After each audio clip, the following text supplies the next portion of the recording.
Welcome to our third View at Home Hot Wheels Legends Tour.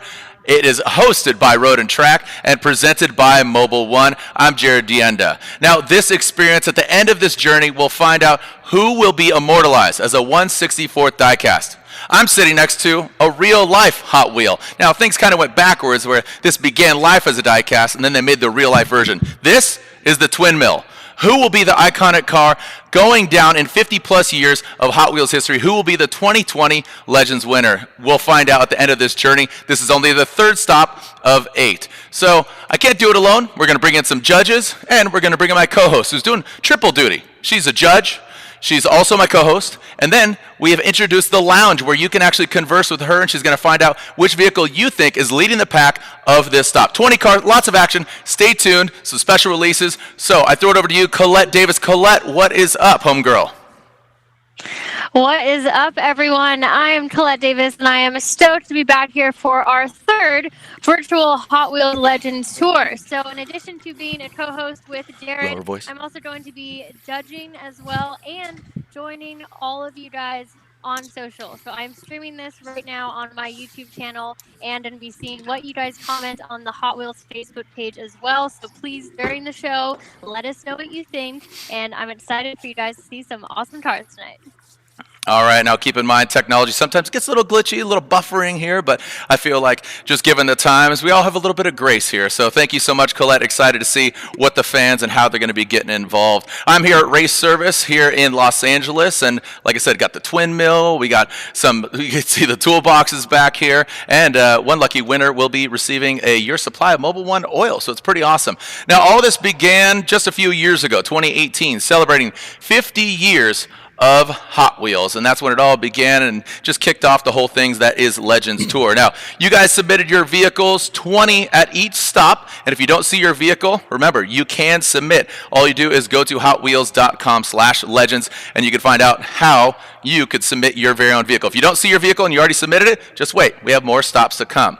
Now, let's quickly touch on last stop's winner. This vehicle was really dynamic and actually, coincidentally, won in 2018. This is the 2Jet Z right here. Now, this gentleman built a brand new vehicle here, the Scorp Ion. Now, this vehicle won the second round, which was just a few weeks ago. Here we are at the third look at home. Really cool, unique vehicle. That was last stop's winner. Let's move on because we want to know who wins tonight. So the finalists from this Hot Wheels Legends virtual stop will join all the other Legends Tour winners at the grand finale in November, and we'll find out who will be immortalized. New for 2020, the Mobil 1 fan pick. This is where you get to get involved. So pay attention. Which vehicle do you think will go to the finals? And you get to vote. Now, the Mobil 1 fan pick will have a special guest including that. And like I said, the winner of the fan pick receives a 1-year supply of Mobil 1 oil. So you get to pick, and then we'll take all of the Mobil 1 fan winners of each round. They'll go into a pool, and one of those will get that fast pass to go against all the Legends round winners.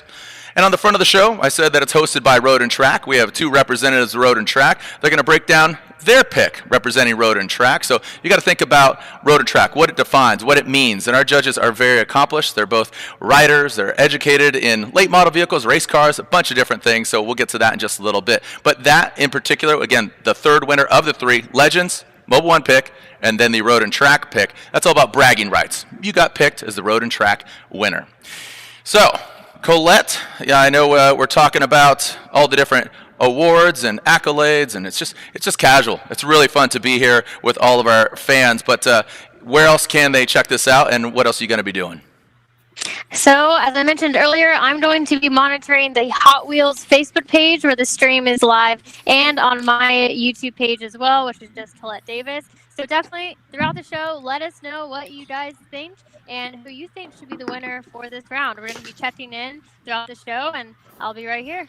I love it. I love it. Look at all your screens. You got energy drinks going on there. Yeah, you're pumped. You are psyched. I am ready for this. All right, so we're going to give you a quick little flash, Colette. If you haven't seen all the vehicles, I believe you did your research, but here they are. So 20 vehicles, and now let's go ahead and show them. So look at that. We see, okay.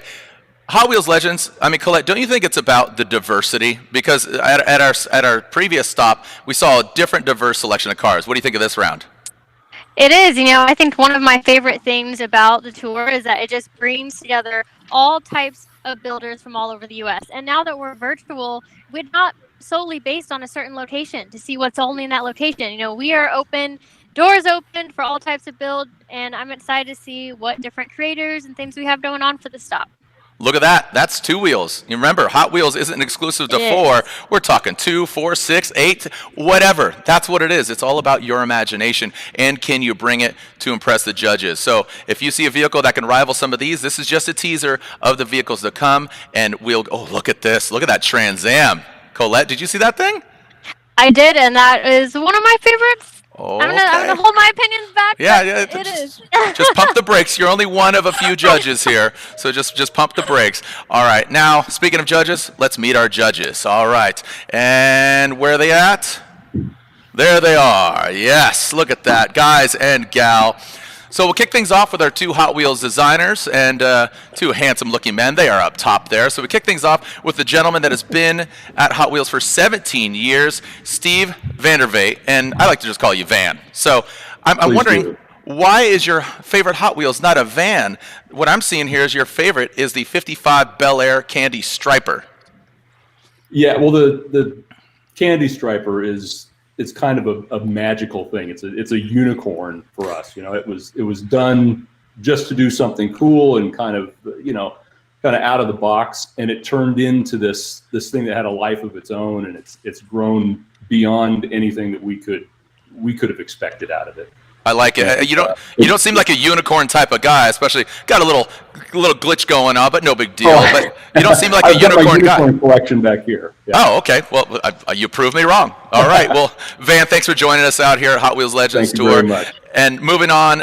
Okay, 34 years. Next up, Mark Jones. You've been at Hot Wheels for 34 years. I'm sweating, man. This is awesome. But when did you start working? Oh, I was, pretty young. Just out of I guess in a weird way, I kind of asked your age there, but I say that because on your stats, you actually worked at full-size real automotive manufacturers, including Ford, Honda, and Chrysler, and then 34 years at Hot Wheels. How does that compare making full-size cars to a different size car? Well, we have a lot more freedom at Hot Wheels. I spent like 4 years, like you said, in the auto full-size studios, and so I kind of consider myself as a studio tourist.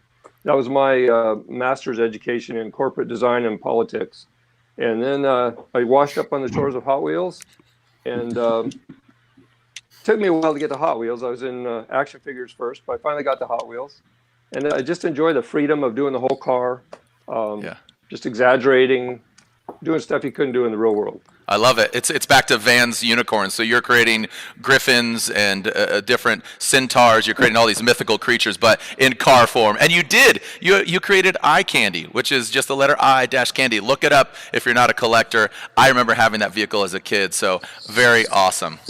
All right. Thank you, Mark Jones, for joining us. All right, next up, we said this was hosted by Road and Track, so now I'm going to present to you our 2 representatives representing Road and Track. Executive editor of Road and Track magazine, a veteran car reviewer, feature writer, and you've seen his work more times than you could probably count. This is Mr. Dan Punt. Dan, what's up, man? Hey, how you doing? I like the stark black backdrop. You look like you're in a black hole and a floating head here. I feel like I'm shooting a Queen album cover. Yeah, or Death Row Records. You're on the cover of the Source magazine here. Dan, you're calling in from Motor City. What kind of responsibility do you feel you give Road and Track here, being part of this Hot Wheels Legends? Well, I mean, hey, this is an important decision for us. We want to represent properly, and I've seen some of the cars on the intro there, and they look great. And so, I'm just looking forward to doing it. Awesome. And I mean, are you more into late model? Can you kind of tease the style that you're into specifically, or? We're primarily a new car magazine, but we do vintage as well. We do motorsports. We cover a lot of ground. So awesome. Well, thank you so much for joining us here, Hot Wheels Legends, third look at home. Next up, Also flying the Road and Track flag, AJ Bain. He's there with the lid on. He's looking cool, calm and collect. And right behind him, he's shopping. He's shopping back there. Go Like Hell, your book that eventually was made into a movie, Ford versus Ferrari. Now you are part of Automotive Folklore. You've contributed heavily to it. And coincidentally, I just saw this movie, and I'm a fan, man. Thank you. Hey, listen, I'm just psyched because I've been, Hot Wheels toys got me into cars. That's how it all started for me as a kid. And I know so many people watching today feel the same way. And I'm just psyched because tonight it's not about me. It's about you people. It's about car building. That's awesome and well put, exactly. And you're calling us from Northern California, so shout out to all the firefighters that are fighting the fires all over the PNW and especially all over California. So stay safe and be smart. Thank you, AJ. Thank you so much. Looking forward to your contribution here this evening. And last but definitely least, down there on the bottom left-hand corner, right? There you are. There he is. You know him. You love him. Formula Drift champion, but also he's the professional fun haver, and he is ready to rock. That is the name of his not exclusive to Mustang company. It's all things Ford, all blue. Oh, I see the RTX back there. I see a few different vehicles. The professional fun haver, Vaughn Gittin Jr. What's up, man? What is going on, everybody? I am absolutely pumped to be here and be a part of this. For me, Hot Wheels. In fact, I've got to brag for a moment. I was going to ask you. The two cars behind me, my Ford GT and the RTRX, have been immortalized. And so it's just they're on the shelves now. In fact, I'm lucky that I found these because they're hard to find. But it's just an honor to be a part of this, like AJ, and I think most all of us here on the call feel. I mean, Hot Wheels got me into cars, I mean, my parents obviously getting me into the Hot Wheels, but my mom literally at her wedding had to pry Hot Wheels out of my hands so I could be her ring bearer. So I was not happy, but I am pumped to be here and be a small part of who is next to get their vehicle, their hard work immortalized in the form of a Hot Wheels. So thanks for having me.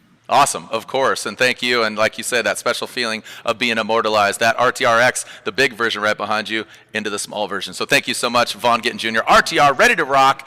First, before we move on to our competition and see our 20 vehicles, remember, keep in mind, Colette, we're talking about social media. We're talking about channels, at Hot Wheels Official. But now, the Culture Club. What is the Culture Club? Yes, so if you guys aren't already following at Hot Wheels Official on Instagram, you definitely should. And one of the cool features is the Hot Wheels Culture Club. And that is where Hot Wheels drops some knowledge every other week. They take an inside look at the culture, design, brands, model lineage, and so much more. Hot Wheels designer Mark Jones, who is here with us tonight, even walks us through how Hot Wheels cars go from a concept to store shelves in one of the episodes. So I love all of this behind the scenes info coming from the Hot Wheels brand on social. So turn on notifications and comment on our post and tell us what else you guys want to know about Hot Wheels and car culture. Yeah, and I really, just the other day I saw the S chassis one, and Mark Jones did a really good job breaking down the S chassis from the S13 to the S15, breaks down the history of the vehicle, but also how it plays into the family of Hot Wheels vehicles. And it bears repeating, be sure to turn on notifications because there's going to be some drops, and they might happen tonight. They might happen tomorrow, next week. But turn on notifications because if you're a collector, you know those drops are coming in hot. It's called Hot Wheels. It's not cold Wheels. There you go. I'm backwards. But again, it's really awesome to be here once again. Want to thank our sponsors and our presenting sponsors, including Walmart. Walmart has been around since day one, since the beginning of this Legends Tour, and now they are debuting, like I said, ready? Bam! Look at that, the Sunnigan. If you've never seen a Volkswagen Vanagon, this is the Hot Wheels Edition 2020 available. Fans, check it out. Go to walmart.com during the live stream for your chance to take home the special edition of this 2020 Hot Wheels Volkswagen Sunnigan designed by the legendary Larry Wood. So, if you're a Hot Wheels fan, you know how collectible this is. So, go to walmart.com/Hot Wheels. So, pick this one up. This is a hot one. Also, while you're there, you can get some goods, and we'll talk about these goods here in a little bit. I got a little pin right there, 68. That means 50 plus years now. All right, let's move on to our judging criteria. Like I said, 20 vehicles at each stop. So I'm gonna really kind of lean on our Hot Wheels in-house designers, talking to Van and Mark. So here's our 3 criteria: authenticity, creativity, garage spirit. First off, Van, I'm going to throw it to you, authenticity, because this is basically, does that car look like a Hot Wheel? And can that be turned into a Hot Wheel? But what does authenticity mean to you? Well, it's both things. It's, does the car look like a Hot Wheels, and does it look like a real car that you connect with, that you could jump in and drive, and is going to get your blood going. It's a fine line. It's something hard to define, but you know what it is as soon as you see it. Yeah, I love it. And then moving on to creativity. That's number 2. So, Mark, I'm going to talk to you because you've been there for 34 years. I mean, you're more than half the time Hot Wheels has been around, celebrating 50 years, like we said, just in 2018. They've made over 25,000 vehicles. That's more than any other automotive manufacturer out there. But what does creativity mean to you, Mark? Well, to me, it's does it grab your attention when you walk up to it? Are there interesting uses of different materials, maybe a combination you wouldn't expect? I think we'll see some of that tonight. Just the thought, if you can see the creator's thoughts in it, I think that shows you the creativity. Nice, I like it. And last but not least, garage spirit. And this is all about built, not bought. So we just wrapped out with Van and Mark. I'm going to lean on Vaughn Gittin Jr. because I think you harness that garage spirit with some of the vehicles you've produced over the last 17, 18 years and the evolution of your career. Now you run your own program, RTR, and aftermarket parts manufacturer. But garage spirit, built, not bought. Yeah, I mean, I think for me in this category, looking for those key indicators that they've got their blood, sweat, and tears in the car. It'll be some of those learning curve, most likely. A little bit of the learning curve, maybe not the most perfect welds you've ever seen, but those pieces of character that show that heart, soul, blood, and tears went into the build. I think for me is how I define the garage spirit. Those early days of myself, building my first car, my way too small of a garage, and those vibes that you look for that come out of only that homegrown feeling. Yeah, no, and I think you really embody that. I know you're at your RTR lab. I could see I just saw the 4GT there over in the plastic bubble protecting the 4GT and that RTRX. So I know you definitely have some garage spirit. Are you judges ready to see our first 10 vehicles? Let's go. Yep. Let's go. Let's send it, as some kids say, right? Lick the stamp and send it. Here is our first vehicle. Moving on down, looks like... All right, well, as there is that teaser once again, but we're going to go into the first vehicle, which is this one, the 1947 Fargo FL1 chain smoker. Obvious reasons you can see why it's called the chain smoker. Over 350 feet of chain was used from a decommissioned elevator all the way up to fill in gaps on the body panels. A sword is used as a shifter, but all right, pay attention here. This engine, it's a 12-valve Cummins with 2 whirly-birds. It's got a 74-millimeter turbo and a 96-millimeter turbo, original patina, and this was found in a field after 40 years. Van, right out of the gate, I'm going to go to you. What do you think? Can this vehicle transfer into a 1/64 scale vehicle? Well, I'll tell you, the coolest thing about it is, well, one of the coolest things is that it's a Fargo. It's not a Ford, it's not a GMC or an International. It's something that you rarely see, and I think that takes guts to do something that cool with something that's that rare, anyways. And I think we can make that happen. And this goes back to what Mark was talking about, the different textures and surfaces. This is really important. This is a great example of it. I think you could definitely incorporate the dog in the vehicle as well. Have you ever put animals inside? I believe you have, right? We have, yeah. Yes, there you go. Dan, going to you. You talked about, you like some hot rods, you like some more modern vehicles. Does this vehicle speak to you?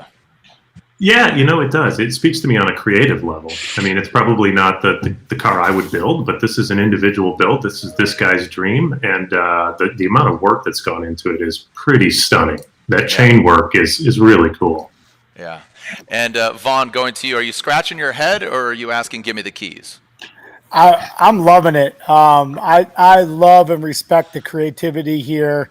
without a doubt. And it actually looks like some of the engineering is actually pretty impressive. I see he's got bags on there, and just overall the mindset. I want to talk to this guy and get in his head, because this is definitely off the wall, and certainly huge on the creativity side, which is rad to see. Yeah, I'd love to see him do a burnout and the smoke billowing through the chains. And this thing needs to basically sit in front of my house during Halloween. So I wish we did see this car running though, because he says it has a drift handbrake in it. That's what I want to see more of. So that was really interesting to me, and I still can't believe that all those chains are from a decommissioned elevator. Right, So I thought and that was pretty crazy. yeah, and I know Colette likes to do some sliding around and doing some racing, so that's why she brings it up. So perfect point example. Again, we'll find out what the people think online. Look at you got the hidden trailer hitch. So yeah, you gotta love this thing. The chain smoker, it's awesome. Not only is it a DJ. So all right. So remember, keep going to Walmart.com/Hot Wheels, and you could find. And oh my gosh, we are finding out that the Sun Again is already sold out. It's already gone. So this one right here. Yeah, this one's mine. Thanks, appreciate it. All right, peace, see you guys later. All right, so let's move on to our next vehicle here, and you could, of course, get some great stuff at Walmart. All right, this is the 1992 Mitsubishi GTO. You know, this is an interesting car because this is actually JDM. You know, it's a 3000 GT in the States, but the GTO, and this is a JDM vehicle. HID snake eye headlights, custom front splitter, tan coilovers, Avid 1 wheels with Toyo proxies, S13 carbon fiber rear diffuser, FC RX-7 Battle Arrow wing, Nardi quick release steering wheel, and race seats and harnesses. Who do we go to? I'm going to go to let's go to AJ Bame. AJ, what do you think of this vehicle? Hey, I love this thing. I have two thoughts come to mind right away. One is that I want to get in that car and drive it. I want so badly to put that thing on the track and have a good time. So for me, this is a front runner. The only thing I'll say about it in terms of the criteria of our competition and whether this should be a Hot Wheels, I wonder if this is parked in front of my house, if it's so creative that all my neighbors are gonna come out and be like, "Whoa, what is that?" I'm not sure it hits A+ on that category. Yeah, going to Mark here. Have you made a 3000 GT? I mean, you've been there so long. Can you recall, or a GTO, a JDM version? Well, you have to kill you if I told you that, but you might keep your eyes open. All right. So wow, Mark is, you know what, I'm supposed to be interviewing Mark. You're supposed to give me something. Come on, tell the fans what they want. All joking aside, does this have the criteria as we talked about them, you know, authenticity, garage spirit, and just overall, does this spew Hot Wheels? Well, I think it's maybe more in line with the direction we're going at licensed cars. This is obviously kind of a time attack look, you know, he's achieved in using all these parts. Yeah, it could definitely be. You know, you can see smoke pouring off the wheels, right? I like it. I think Mark's being really nice. I think you know, it's just he's being cordial, and I appreciate that. Everybody's blood, sweat, and tears. You want to congratulate, not hate, right? So. Great looking vehicle here. I like what you said, AJ. This looks like something you could really hot rod around. So let's move on to our next vehicle here. Moving on to what I think a lot of different demographics will really appreciate this, because this is the King Bragger. The King Bragger 63 Chevy Biscayne, the Super 60 stock car inspired, Blueprint 509 crate engine, adjustable ram clutch, M23 auto gear 4-speed, has a Tau City Pie Crust tires in the rear, American wheels in the front, I believe American Racing, yeah. And then this thing does an 1181 at 119 in the quarter mile. So let's go to Vaughn Gittin Jr. What do you make of this Biscayne? Because this has a nostalgic look. The gassers are obviously really popular, but what do you think? Yeah, I'm certainly a fan of this era of vehicles. In fact, one of my first vehicles was a 64, so I love the body and shapes and presence of this vehicle. You know, is it something that's going to hop off the shelf to me? Like when I think of Hot Wheels, my answer of that is no. However, I do see maybe, you know, it could be in a special series if there was a nostalgia series or something to that effect. I think it's got that presence, right? It's got that lettering that is so synonymous with this era. So I think as far as, authenticity, I think they nailed it pretty good. Looking at the car, like I like the way it feels, and that for me is something that very much draws me into any vehicle. But yeah, I think nailed it on the authenticity. I like to think I'm still watching the video, but I like to think there's a lot of garage spirit here. But as far as it being a Hot Wheels, something that hops off the shelf to me, it's not what I think of when I think of a Hot Wheels. But nonetheless, I got a lot of respect and love for it. I think it's cool. I see Dan taking a little sip, maybe wetting his whistle. I saw your head. I saw your head nodding quite a bit. So I think you're in line with you like this thing. I like this thing a lot, man. I think this is a great looking vehicle. I agree with Vaughn though. It's it doesn't jump out. It's not going to jump off the shelves at you, right? But like, man, that color combo, that stance, the whole thing, man. I really dig it. Yeah, it's not, again, not the gasser look. It's that superstar. I do agree with both of you guys. It has. I would be psyched to drive this around my hood, right? I think everybody would agree with that. Colette, I know you're not an old school kind of fan this style, but I could see you driving this thing. Maybe if it had hot pink wheels on it. Maybe if it had some hot paint just in parts of it. No, I mean, I appreciate that it's track driven though. It's a car that's built and driven hard. It doesn't just, stay shiny in the garage. So I can appreciate that. But this competition, the bar is so high. The creativity in some of these vehicles is high, and that's going to be hard to match with. Yeah.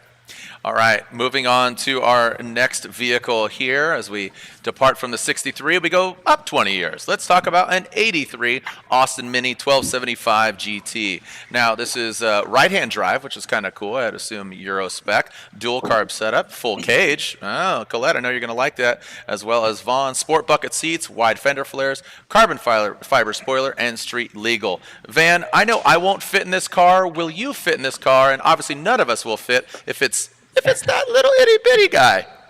I would probably barely fit in that car, but I'd give it a shot. It looks like a lot of fun, and I love the execution of it. I don't know that it's a Legends candidate.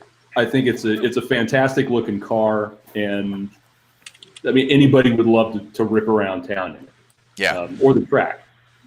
Yeah, but I don't know that it's a Legend quality. Yep. All right. Which is and that bar is very high, like you said. No, it is. I love the plate here. You can maybe have a vanity plate there, the fun size. AJ, are you a driver? You've written about it. You've written about road and track. Are you a fan of the little tiny Austin Mini? Hey, I think this thing is cool as bleep. I would love to drive this thing around. I love the fender flares. I love the design language, the way the ribbon on the tire matches all the other colors on the car. I think it looks super cool. It's very understated, and I appreciate that. I agree with the other guys. Is it a Legend? Let's see what else we have in store tonight and see if this one measures up. Man, is the theme dogs? You have to have a dog in your car. I guess that's what's going on here. All right, let's move on to not dogs, but we're moving on to our next one, which is the Trackhawk. So we talked about late models. These things are awesome. And Dan, I want to get your insight because I'm sure you've probably driven this as you're right there in the backyard. These things are sweet. They have a 850 all-wheel drive horsepower. Yeah. 850, and you could go to the grocery store with all your kids. You could take them to soccer, and we could scratch around there as it runs on E85 Lexani wheels, AFE intake, AFE exhaust, custom grille, and headlights. Also, the ZL1 front splitter there. So, Dan, this is a great vehicle on the track. It is Trackhawk, and you could take it around all-wheel drive. So when it gets really snowy and slushy in Michigan, this could be a sweet ride. Does this transition into a Hot Wheels? But maybe elaborate about the Trackhawk.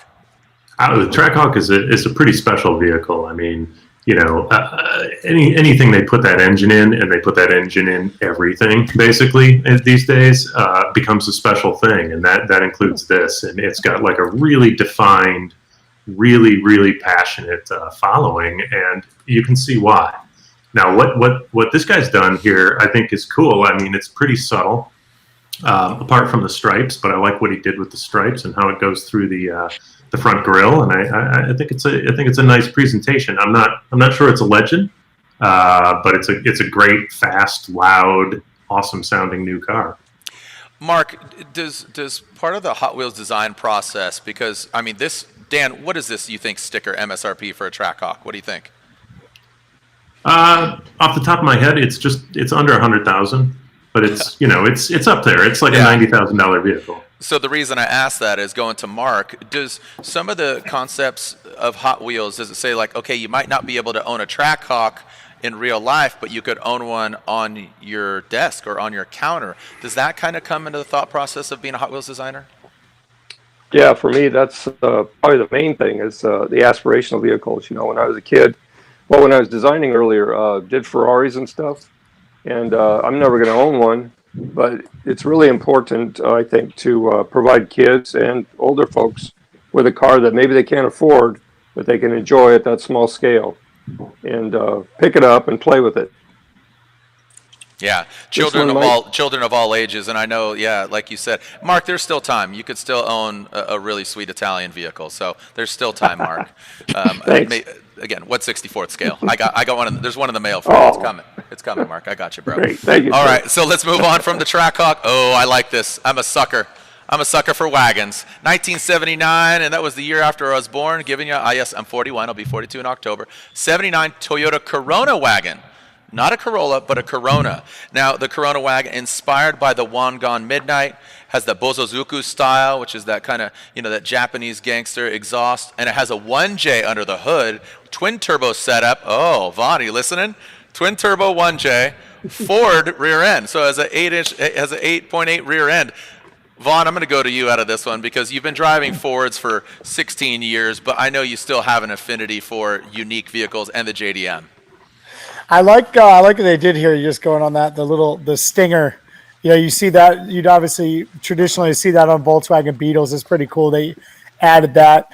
Love that they've got the 1J in this, right? Keeping it with the proper power plant. Did it just hit somebody? Oh no! Okay, someone's just playing around. Okay. I think the little girl's bike is in the back. She fell off it. He saved it. I don't know what happened here. Weird flex, but okay. Love the flares. I mean, this is one of those vehicles, right? I think for me, clearly has a garage spirit. Clearly the authentic. On the creativity side, I'd argue that this is a bit more of a traditional approach, but I love and respect how much heart and passion. Clearly, the owner is very into JDM. Very meticulously chose that shifter for that vehicle. Very meticulously chose his seats. But is it a legend? Is it something that is on Hot Wheels? Is a Hot Wheels? Oh, come on! Look, he's shopping it right now. Like it's for the kids. Look at this. His daughter's laying in front of the car. Come on. No, very cool, very raw. Like the stickers that have been put in there, and you can tell there's a lot of heart and passion in this. And for me, that's what it's all about. Certainly a cool vehicle. I love the intercooler hanging out the front of it. A lot of cool little touches, and one of those things. Like I think I should watch this a bit more before I talk about it. But what is that? Is that a noodle? Is that a noodle can? No, that's a sake bottle, I believe. Oh, sake bottle. See? Yeah. So I mean, I love these little touches. I think Mark's it's super cool. Yeah, I love these little touches. Yeah, the little details there, they backed it up. They're nice job here. And you can see the intercooler up front. And I still haven't seen. Is it right-hand drive or left-hand drive? It's left-hand drive, I believe. Okay. Thank you. Yeah, thank you so much. Well, look at the diff cover. It's got custom murals on it. This thing is full. So Van, the attention to detail, can this cross over into a Hot Wheel? Well, I'll tell you, the thing that got me with this one is when I was a kid, we had a 75 Corona wagon. So this is about as close, and I've never seen another one around. You didn't see them around when we had it. And I always loved the thing. I always thought that it was a really classy ride, because I was a kid. But I like this, and I think it's cool because it looks like a small town screamer. Everybody in town knows this guy, and they hear this thing coming, and they know what he's going to do and what he's up to. And I think that's great. I love that. And this plays off of, Hot Wheels making vehicles that are unattainable or unique. This might not have a high price point, but as you said, the rarity of it, so that sitting on your shelf That could speak some volumes for our road I'll and track. tell you that the minute somebody puts a Corona wagon into a game, this thing would fly off the pegs. That's what happens. There you go. Colette, do you love this thing? I mean, pink wheels, boom. The little girl with the Yes. dress and the bike in the back. I mean, this screams Colette. You know, yeah, parts of it definitely do. I love Boso-inspired vehicles. I think there are elements of that theme, obviously, in this build that I can appreciate and like. But as all of us have mentioned, I think the bar for Legends is so high. Like, I would have loved to see them take that JDM Boso-Zuku theme and really overdo it with the exhaust. Maybe a little more adding of that theme on the interior, but I'm a fan of the build. But we have a high bar to meet. So, That's right. Yeah. That's right. And we're only just we're only 6 vehicles in now, so we have do the math, 14 left to go. I like the lean custom pins there. Here we go. Moving on to our next vehicle here. This vehicle has factory stock lines that look awesome, but then let's go to the gym and get them more bulked out here. So this 88 BMW E30. Now, it might just look unassuming. Look at that. Oh, it's got the race window, the slider there. But this has a 6-liter LS swap, 8-to-1 headers, custom center lock rotiforms. You can see them there on the corners. Nice subtle gray with that orange spoke. It has the Live to Offend body kit designed by Kazal Salim, which we know the designer there. Center exit exhaust with custom diffuser, radium fuel cell, Fortune auto coilovers, Sebelt seats, and like I just talked about, the Lexan windows. I'm going to go to Dan right out of the gate. E30s, love them or hate them? Absolutely love them. Absolutely love them. I mean, this was an era for BMW that they really defined what it was to be a sports sedan for them. I mean, beyond 2002, but from the more modern era, E30 was the beginning of a really sweet period. And I think this thing is awesome. I love the color. I like the swap, even though it's sacrilegious to get rid of the straight 6. I mean, how can you go wrong with a 6-liter LS, right? I think it's a beautiful build. I think it's super cool. Yeah, the metal artistry, that 8-to-1 header, I think that offsets the kind of abomination in your mind and says like, okay, all right, you did a good thing here. The Kaiser did such a great job. I remember seeing this vehicle last year at the SEMA show in the Meguiar's booth. The carbon fiber roof, the good detail. I even saw a race service sticker on the back. Maybe that's bonus points since it's right here behind me. There we go. I'm backwards. AJ, going to you again, another road and track representative. This looks like a vehicle you can also just thrash on. Well, I agree, and I agree with Dan. Listen, this is a driver's car, and the person who built this is a driver, and that's it. Something to say about the last vehicle. I loved it. I loved the last vehicle because there was so much tongue in cheek. It was such a joke. It was so absurd, and the more you looked at it, the more absurd it became. And I love this for the exact opposite reason. There's nothing absurd about it. The more you look at it, the more you're just like, I want to drive that thing. It's sick. Yeah, it definitely has a level of refinement. Van, you got closer to your screen. You're like, what is that? What is that? I love this thing. Yeah, you like it? Yeah. Yeah. I think everything about. I mean, I love BMWs. We do a lot of them. That's no secret. But I think this is a great take on it. It's and the way you mentioned the working out in the gym. It's got just that tight, high-strung look to it, like it's just packed with roids, and it's about to blow up on you. Yeah, right. But look at the details underneath. So really well done. Yeah. Hats off to the owners, man. I mean, again, the center lock, that's a great detail. Don't know if that'll transfer into a scaled down version, but overall, really beautiful car. Let's move on. Yeah, I think we can all agree. Really well executed. Want to give me the keys. All right, moving on to our next vehicle, the 1941 Willys Gasser pickup, the Harry Hauler. Original West Coast race cars from the 60s, rebuilt in the late 90s in New York, has a 383 small block Chevy engine, a BDS blower, you could barely sticking out of that really tall hood there on the Willys, has 2 Holley carburetors, turbo 400 transmission, makes 700 horsepower on 110 race gas, Mustang seats, and orange paint. Family owned and raced for the past 6 years. Vaughn, what do you think about the Harry Hauler, 1941 Willys? I love it. This is, for me, this is like full package, presence wise, right? Got the hood scoop, got the small fuel tank out the front, some big fat tires in the back.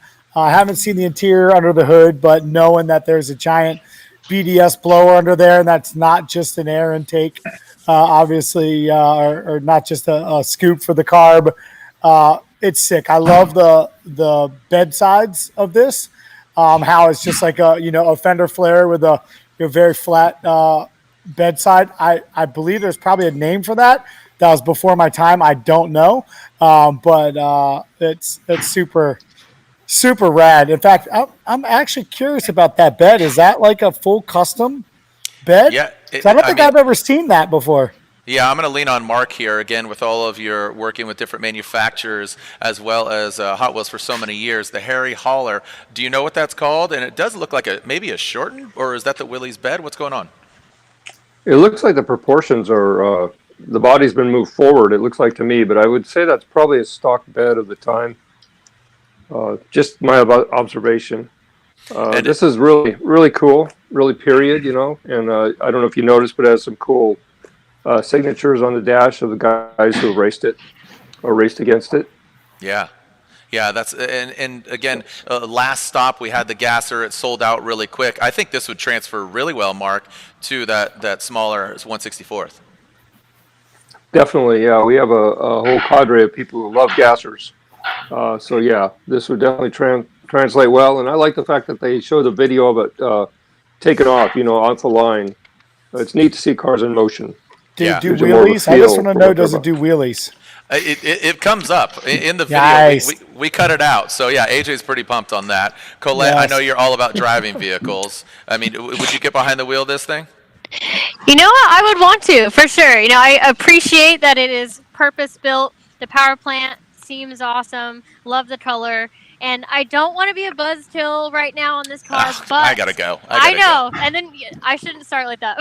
But in hearing his video, it does seem like they bought it mostly how it looks. So it seems like it was built earlier on, and I know they've been racing it for a few years, but it seems like it was kind of bought as is. And there's been a few modifications, like the engine being rebuilt, coming from racing it for many years. But that is my only thing on the Garage Spirit side of this build that gets me. All right. You're being hypercritical here, but I will say that again, it raced in the '60s, so this is a time capsule. That's what's great about this is I like how they did again kind of hermetically seal it in, but it does have the rubber bits all over the side. So I'm claiming that Hot Wheels makes this one and throws it with rubber bunch all down the side, and it comes with a smoke machine as well because this one can do burnouts. Yeah, now we're talking. There we go. I'm out. All right, move on to our next car. Here we go. I've never heard of this car. Who's laughing? Dan, you're laughing. The 1960 Simca Chatelaine. Did I say that right, Dan? Sure. Okay. I have no idea. I know what a Simca is. I don't know the model, though. Okay, so it's cut in half, right? So they split it down the middle. It's widened 8 inches to accommodate a Cadillac STS drivetrain. This is road and track. Keep it in mind, AJ and Dan has upgraded brakes, full roll cage. Never know what's going to happen. Simca might happen. Original Fiat color called Verde Chiaro. And that sounds like a really cool color. So, Dan, you giggled at this vehicle here. Did you know that it had the Cadillac engine in it?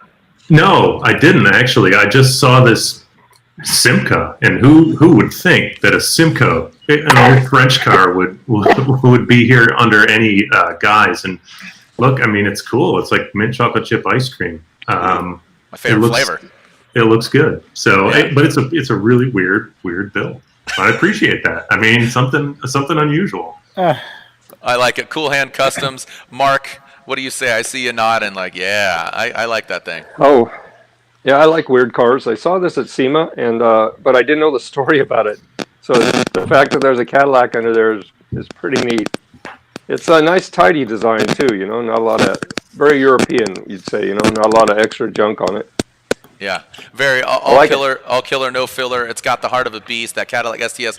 Vaughn, what do you say? It's definitely a cool looking car. Very unique. I've never heard of a Simca ever. It kind of has some cues. It kind of reminds me of like that era Volvo. But I love that front end there. It almost looks like it's a little with the headlights and that mouth there. It almost looks like a little smiley face. So to me, it's like a fun, happy car. I like that. It's more like that. Yeah, right. But no, it's pretty cool, very unique, right? I mean, I love unique things I've never seen, and this is certainly a first for me. So hats off to this builder. I love the low, short, kind of stubby, wide stance of it. Pretty neat car. Going to you, Van. Does this embody one or all of the judging criteria: authenticity, creativity, garage spirit? I think all that. Yeah, it's a fantastic looking car, and in the front end, I'm seeing like a checker cab grill on that thing almost. It looks like a checker cab and Volvo Amazon mix, which is a lot more awesome than it sounds. Yeah, it looks like something you could find in like in a movie, in a film, if it's Roger Rabbit cars or a Quentin Tarantino film, yeah. Right? So somewhere in between all that. Let's move on to our last vehicle of our first 10. Now, I see this, and I'm seeing Vaughn Gittin Jr. and Vaughn Gittin Sr. Look at his mouth. Look at it. I told you. This looks like something Vaughn and his dad, Captain Rad, rest in peace, Captain Rad. This looks like something Vaughn and his dad would build. Now, follow me. It is a Ford Model A, but, of course, Chevy 355 motor with a 671 blower, Mack truck headlights. You gotta love that. Rolling custom grill, American flag, wood top. Oh, look at the wood, right? The old glory there. Custom roll cage, all steel interior, French taillights. So all American until the taillights. Weird one, but whatever. I like it. Vaughn, like you said, you kind of sat back in your seat and you're ready to DM this dude and be like, how much? But look at that thing. What do you think? Yeah, that's low. Wow, that thing must just be scraping the ground everywhere it goes. I love that it's got a wood top. This is obviously a style and a trend, but definitely added his own flavor to this. I mean, it's a wood American flag on the roof? Yeah. Yeah, it that's looks like pretty cool. Wood paneling painted, and they let it kind of just. Yeah, that's and that. Oh, who said that? Van? Was that you, Van? Yeah. Yeah, and I think that'll transfer really well. And have you ever kind of done like a tearaway or kind of rip? Oh yeah, yeah. That's super cool. And that, I mean, I just, I feel like if I was a passenger, I'd want to like hang out and like out the roof and like But yeah, the wheel choice has kind of like thrown me for a little curveball on it. That motor looks, nothing like a big giant blower like that hanging out like. You had me at that, but the wheel choice has me certainly not the type of wheels that you would expect to see on a vehicle like this. I'm personally not in love with them, but there's still the presence of the vehicle as a whole has me captivated.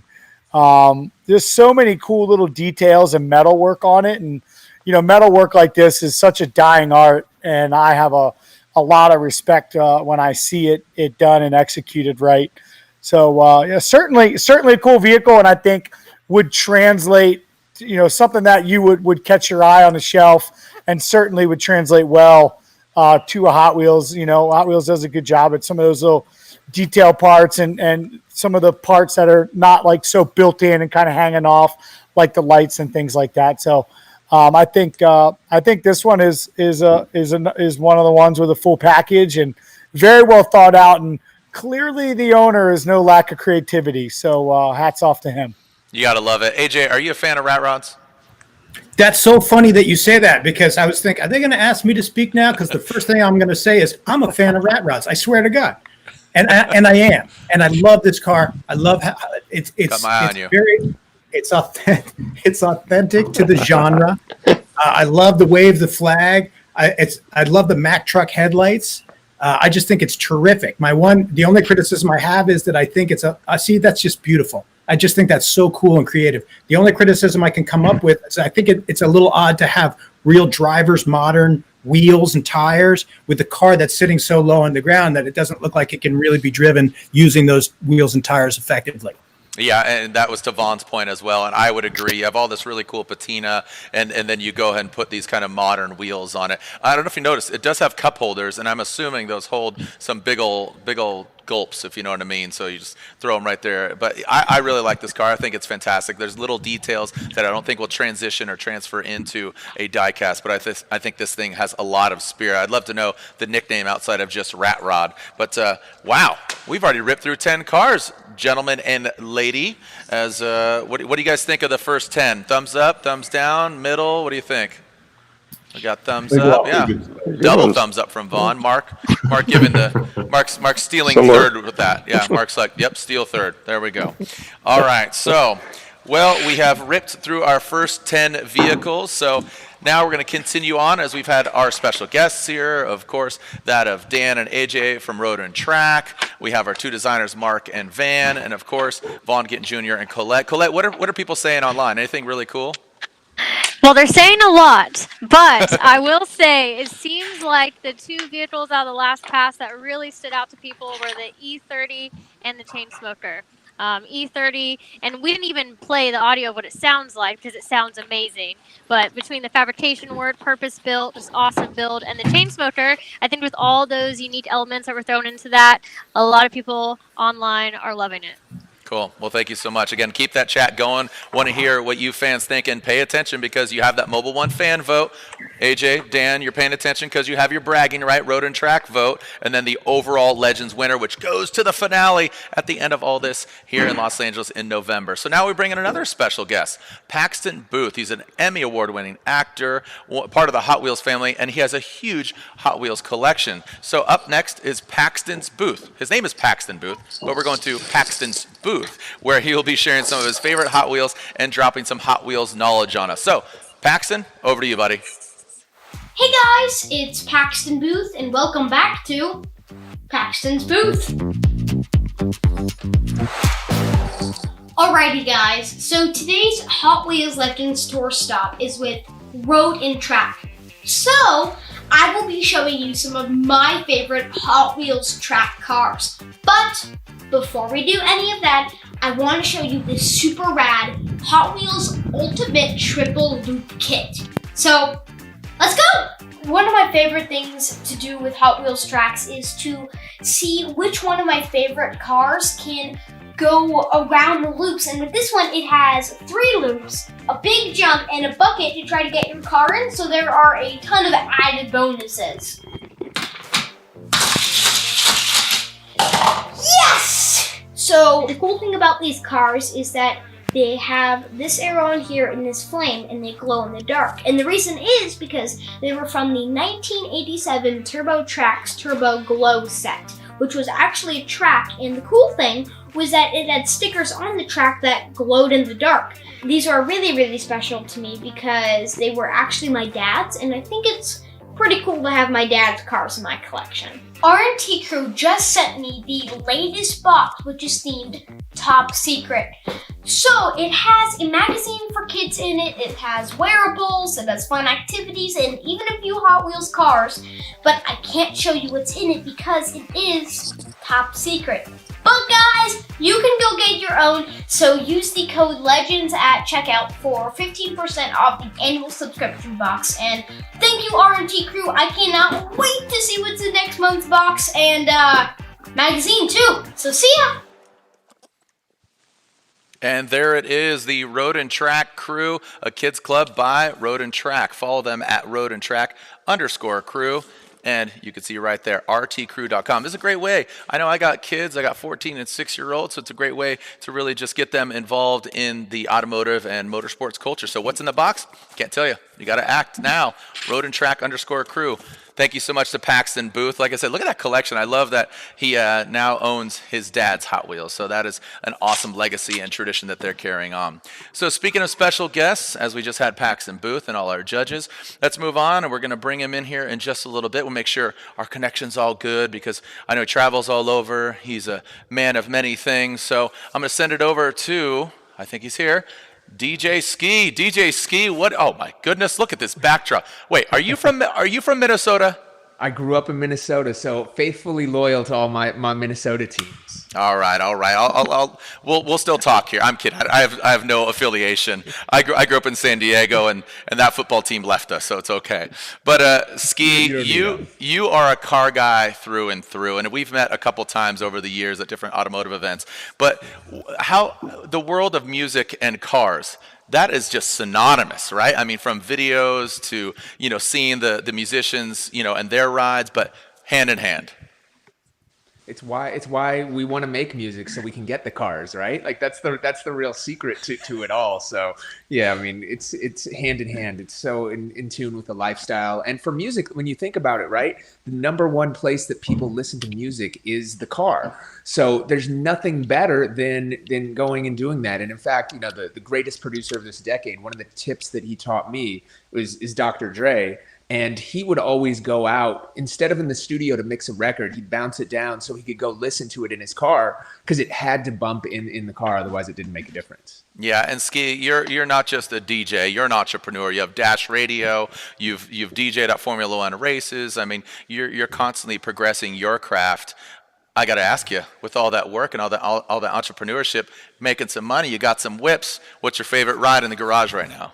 Man, my favorite one is the newest one, and I just picked this up. I just picked up a BMW X6M competition, and for a while I was really on the Lamborghini Urus, and just because it's so fun, especially being such a big car, and it's great for rallies. Like I do Gold Rush Rally all the time. I've done Lions Run and some of these incredible rallies. And but when I saw the X6M competition and drove it, it was just like, it's like the ultimate rally car. So I'm in love with that right now. It's so fast. It's insane for a little small SUV. Yeah, there's that category that doesn't really fall. That vehicle doesn't fall into really any category, right? It's not a small SUV. It's kind of wagonish. It's kind of this amalgamation. It's kind of a Hot Wheel. Speaking of Hot Wheels, can you remember your first Hot Wheel? First Hot Wheel, I think it would have been like, so this would have been the 90s. So it would have been like a fire truck and dump trucks before. And then I think I remember getting I definitely had a Ferrari. I think it was a Testarossa that I had. But the first one would probably be a fire truck. But growing up, I remember I also had the Simpsons sets, I think, and some movie ones. So I'd always, was a big fan of, all the limited edition, collectible co-branded collab ones as well. Okay.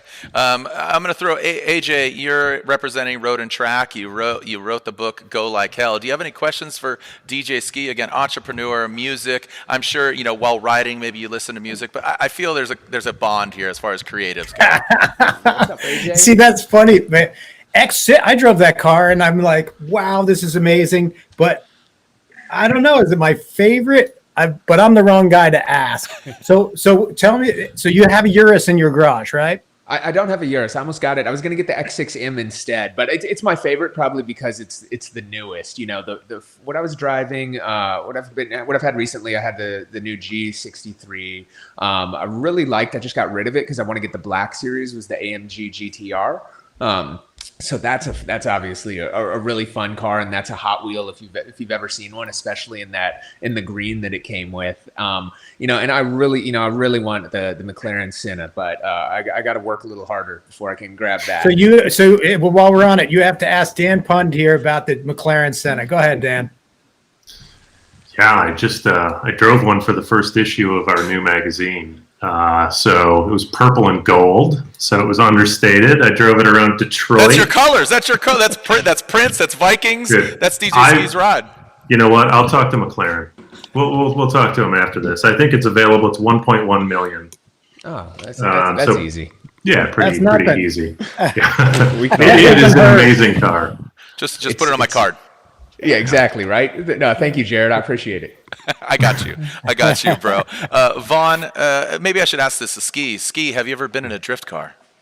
I have, and I went. I actually learned how to drift when I was out doing the F1 in Abu Dhabi. One of the princes there has a whole drift course in his backyard, so he took me out there, and I almost died the first time because we hit a side of. I was a passenger, and we hit a side of it. And one of the pieces of the car fell off in metal and shred through the window, and it went right in front of me. So I was I'm still lucky to be here. But yeah, no, that was my crazy experience drifting, and I got to mess around with it myself. It's fun.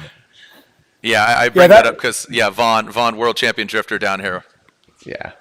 Yeah, no, I don't know how you guys do it. that's rad. I know exactly where you were at, Khaled's house, and that's rad. What an amazing! I imagine you saw his incredible car collection as well there. That is and I mean, I don't know how that thing exists. There's like one of one cars that look crazier than the Hot Wheels that you'll see out there in that garage. And by the way, you know, one of the other garages is the Pyramid, right? So it's like it's just utterly insane. It's exactly what you'd expect to see in the UAE. All right, Yeah, Skee, I'm gonna Vaughn, sorry to cut you off. We only got a limited time here. I'm going to call out Skee right now because he's obviously a collector. I'm seeing sports cards. I'm seeing baseballs. I'm seeing footballs. I'm seeing M&M Skee shoes back there. I'm also seeing the game on right now. Football is back. I can see the reflection in your jersey. Yep. It's okay. Hey, if I wasn't here, I'd be watching as well. We got to get you some Hot Wheels on that shelf when you're doing these FaceTimes and all this, bro. Let's do it. I would love to. I've got a whole section right over here that would be perfect for it, or we can put them right there. Let's make it happen right now. I need to rep for Hot Wheels in the background for sure. I got you. No problem. So the question is, if you were to make a Hot Wheel, what would it be? Oh, I mean, DJ Hot Skee Wheel edition. What do you got? So I like, you know what? Let's go purple and gold. I like Dan's idea. We've got to do that. So that set it up. Keeping it with what Vaughn said, I might have to take something from the garage that I saw out there. There's what's the Mercedes? It was a concept car that had the old school, it barely had the windshield. I forget what it was called. It's a crazy concept Mercedes. There might be one. But yeah, just like Dan, would you know what that is? Like a silver arrow or something like that? Yes. Yeah, I mean, could it be the Sterling Moss? Yes, I think it's like an open top, top. Limited windshield, yeah, really cool, beautiful. Yeah, the Sterling Moss car. I know exactly the one. Yeah, so it's very long in the nose. It's so crazy. Yeah, so we'll get a scaled down version because I don't know if any of us could afford that vehicle. We'd maybe put and we get time to drive it or whatever. But the Sterling Moss, it's got that little windshield there. It almost looks like the Mach 5. I could see you driving that around the streets of LA. Why not? Let's make it happen. Let's put dreams into reality someday. I love it. Well, put it in the here's the deal. All right, you're talking to Hot Wheels. We'll get you one. It'll be about this big, and it'll be back there. So next time you're talking to all your music producers and all your people on Dash Radio, you're DJing, you're watching football games, and all your paraphernalia, you have the one of one Skee whip. And I can brag. I'll say I have it. I'll take the Instagram pictures. I'll say I've got the car, right? I've got it. It's true. use that portrait filter. Make sure you get the shot. Yeah, it's all good. Yeah, exactly. I love it. Hey, Skee, I'll let you watch some football. You love sports. Thank you for your time, brother. Thank you so much. Thank you, guys. Thank you, Jared. Thanks to everybody in here. It's great watching it. And by the way, these cars are incredible. I was watching before I came on, the Ford Model A, and I didn't even know what that Simca was. You guys got some difficult choices to make, so good luck. Right on. Thank you so much. DJ Skee, again, DJ entrepreneur. He's DJ at Formula One races, and you can see all the collectibles. Now we're going to send him over some Hot Wheels, and he's going to get that one of one. DJ Skee, thank you so much. Peace out, my friend. So we're going to take a quick look here at the 10 vehicles we've already seen. If you've already forgotten because of Paxton Booth and DJ Skee, remember, we have 3 accolades here tonight: the Overall Legends winner, the Mobil 1 fan favorite, and the Road and Track pick, the bragging rights. So here they are. You saw the Chain Smoker. You saw that GTO 3000 GT. Colette, what are people saying? What do you think overall? The Austin Mini, what do you think? I mean, like I mentioned before, again, the E30 and Chain Smoker are definitely making the buzz go online, but I think people are ready to see the next 10 cars that we have for them. Yeah, no, and Vaughn, I see a smile on your face. You're loving this stuff, man. I mean, your car was immortalized as a Hot Wheel, not 1, but 2. I even saw your cousin Cody out there doing some peg hunting and grabbing your GT and getting a couple for you. That feeling of walking and being, holy cow, that's my car. You know how special that is. It's insane, and you can't explain it. But every time someone tags me or because I still yet myself, I have not been able to find one in stores. So this is all from friends grabbing. But I have my own little collection now because my friends keep getting them for me. So, but yeah, it's so surreal. I mean, it really is. And I mean, every time I look at them, not only do I relive, obviously the Ford GT was not built, it was bought, but the RTRX was very much built. And looking at this car, literally having it in my hand right now, it just brings back so many memories of this build, 10 years ago. I mean, it was well over a year of my time and a lot of other very talented people. And it's very special. And I'm excited for somebody else to have that feeling, because it's unbelievably surreal and gratifying. Yeah, no, it is a great feeling. So want to thank you guys and gal for being here, but also want to thank Mobil One. Mobil One is the world's leading synthetic oil brand, proven to protect engines over 250,000 miles. Later on the show, you guys can actually have a chance to vote, like I said, in the head-to-head Mobil One fan vote. And the winner of today's Mobil One fan vote will win a year's supply of Mobil One synthetic oil. So stay tuned for more details later on how you can vote, and make sure to head to walmart.com to pick up your Mobil One, as well as grab the Hot Wheels. Oh, I told you it's sold out, but you can get some sweet gear. There's some awesome gear. Look at this pin right here. Hot Wheels 68. You can see the pins. Let me go through here. Got some lids. I know there's some exclusive gear there, so go ahead and check it out. Go to walmart.com to pick up your Mobil One goods and pick up your Hot Wheels swag. So awesome exclusives. And if you haven't already, follow us at Hot Wheels Official on IG and social media networks, because you're obviously watching here, but be sure to make sure you get all the alerts. All right, let's move on. Here we go. Colette, we wrapped out with you, so here we go. The vehicles. Moving on next, here's our car. Guys and gal, you guys ready? Thumbs up if you're with me. All right. Yep. Here we go. 1966 Volkswagen Beetle. Now this thing has the old school kind of German style with some new school tagging on it. It has a 1776 engine with that hand-painted graphics. The IRS transmission sits on bags. Obviously, you're not driving that thing over a speed bump at all. V-dub painted on both sides, but it's in different fonts. Front beam was narrowed 4 inches, and it has, and Vaughn, you talked about it earlier, the Stinger exhaust. That's what you see on Volkswagens, and there it is. Mark, I feel like you like this vehicle. I feel like this is a Mark Jones ride, and I could see you pulling up at the Hot Wheels office, and everybody'd see Mark walking out of this thing, and it's to be expected. Okay. Yeah, I like Volkswagens. My dad had a 58 when I was a kid, and I still remember the smell of the leather in the dealership. But this is interesting because there's a lot of mechanical work he's done. But look at all the detail, the painting. Just these little cool graphics all over the car, besides the big ones on the side. And I really like that and enjoy it. It might be a little hard for us to capture, certainly the inside stuff, right? But it looks like a fun ride. Dan, going to you. Do you like Beetles? You're kind of pursing your lips a little bit there. I feel like maybe. What do you think? Yeah, I dig it, man. I actually dig it. It's I did not expect to see Skeletor in a Volkswagen Beetle. That engine is ridiculous. It's like a little psychedelic cupboard there. And I think the graphics is really cool. I'm surprised. If you describe this vehicle to me without me seeing it, I'd be like, no, that's not my thing. But I dig it. I think you did a really nice job. It's really unique. Yeah, you can see the air back there. Vaughn, do any of your cars have air? Yeah, the Ultimate Fun Haver has airbags. That was a pop quiz. I knew that. I actually knew that. Thanks, Jared. Yeah, exactly. So pretty straightforward here, Van, as far as Hot Wheels go. You guys I've seen multiple Beetles from you, but it does have the throwback rack on there, which is of era. But then with the graffiti, I think that is some awesome deco on a pre-existing, mold or whatever you call it, tooling. Yeah, I think it's a great looking car, and like the others have said, there's a lot more going on than you see at first. It just looks like a tagged bug, but then you realize what's gone into it and go, oh wow, this is a totally unique thing. I think most of that, unfortunately, aside from the side graphics, is very hard to communicate at 64th scale, and that's what holds this one back. I think it's a great looking bug, but for 64th, it's a stretch. All right. Well, I appreciate the insight. Thank you from our Volkswagen designers.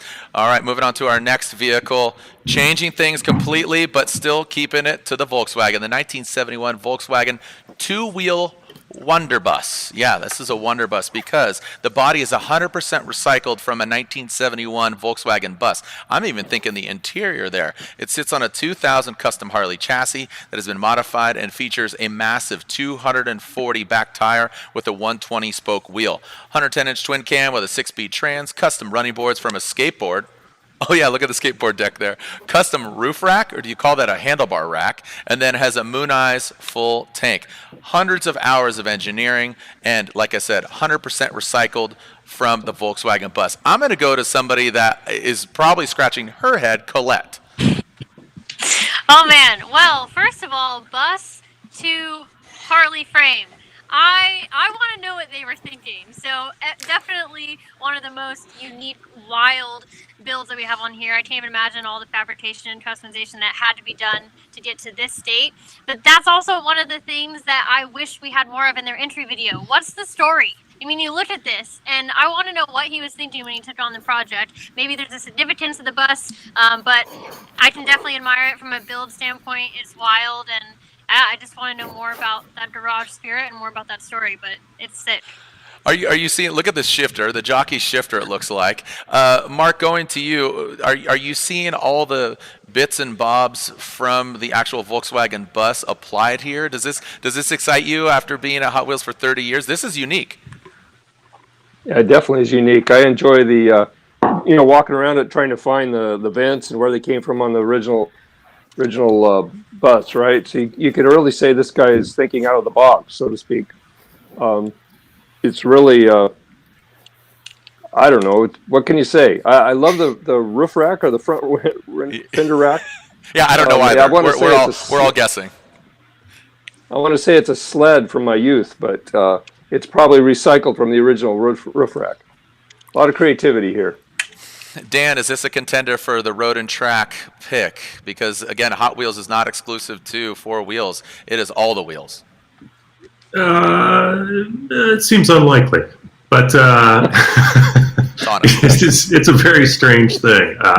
Again, like others, I appreciate the amount of work that's gone into it and the creativity that's gone into it. The end result is, man, it's weird. AJ is cackling like a schoolgirl over here. AJ, what do you say? I just think it's genius. I love this vehicle. I think that anybody who had the vision to create something so bizarre and pull it off and put in the time to really execute it, whereas you look at it, it's clearly a VW van on a Harley chassis. What? And I just think it's to have that vision and to come through with it and really go all the way is terrific. What I would really love to see is the builder of this vehicle get on that thing and ride it. If that's possible, I feel like that elevates the vehicle terrifically. I'm just looking at the steering there, the handlebar. You got quite a bit of distance on that fender. I wouldn't want to drive that thing across country, let me tell you that. But down the street, outstanding. All right, I like it. Take it to your local libation dispensary there. So, all right, moving on to our next vehicle here. I like this thing, the 1977 Mitsubishi Lancer Colt. I feel like this might have been in a Jackie Chan movie. I remember he was sponsored by Mitsubishi back in the day. So this is registered as a Dodge Colt, but it's made in Japan as a Mitsubishi Lancer Colt. All original, reupholstered interior, so all, taking care of the stuff maybe that's been worn down. Complete restoration. Now it has the Rally Concept livery, 5-speed swap, and only known running example in California. Now I actually did see this vehicle before we went on, just did a little prep here just to get more in depth, and this gentleman, he went the extra length. So I'm going to go to Dan. Dan, have you ever seen or driven a Lancer Colt, or better yet, like they said, it came over as a Dodge Colt? I have never. No, I'm afraid it's just a little bit before my time, but that's part of the appeal here, man. Like that color and that livery, all of those graphics are of the period. I think the thing looks super cool. Like a car that would otherwise, in stock form, maybe not be the sexiest vehicle alive, but I like the treatment here. I really like it. And Van, going to you, talking and looking at this era vehicle, if it was like the Corolla, or excuse me, the Celica, you saw a lot of Toyotas look like this. They look like mini Mustangs and Camaros. They're like the pocket-sized JDM version of a lot of American vehicles. This really embodies that, and you were talking about the Corona wagon earlier. Do you think this would have an iconic or kind of a cult-like following for this vehicle as a Hot Wheels version, especially? Did you say cult-like following? Yeah. Yeah. I see what you did there. Leave the jokes to me, okay? Van, this is my show. I'm kidding. So I think it's a great car, and it's neat for the same reason, like you said, as the Corona, because it's so out there.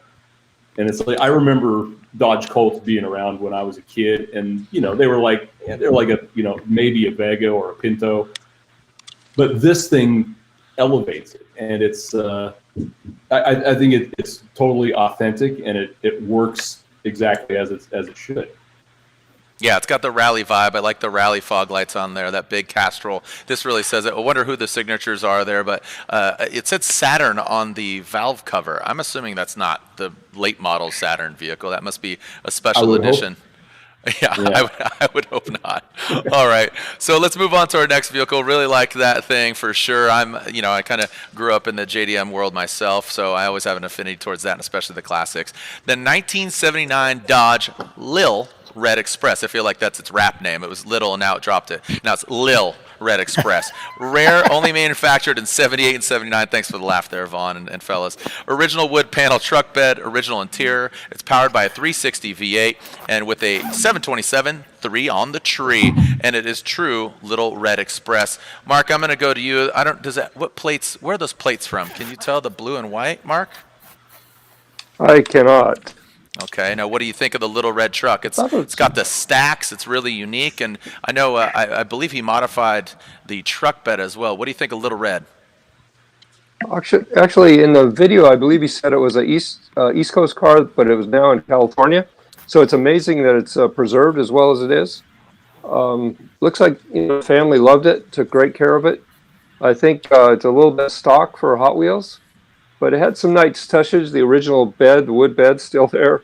And his seat cover for old timers like me refers to an old motorcycle movie. So it's nice.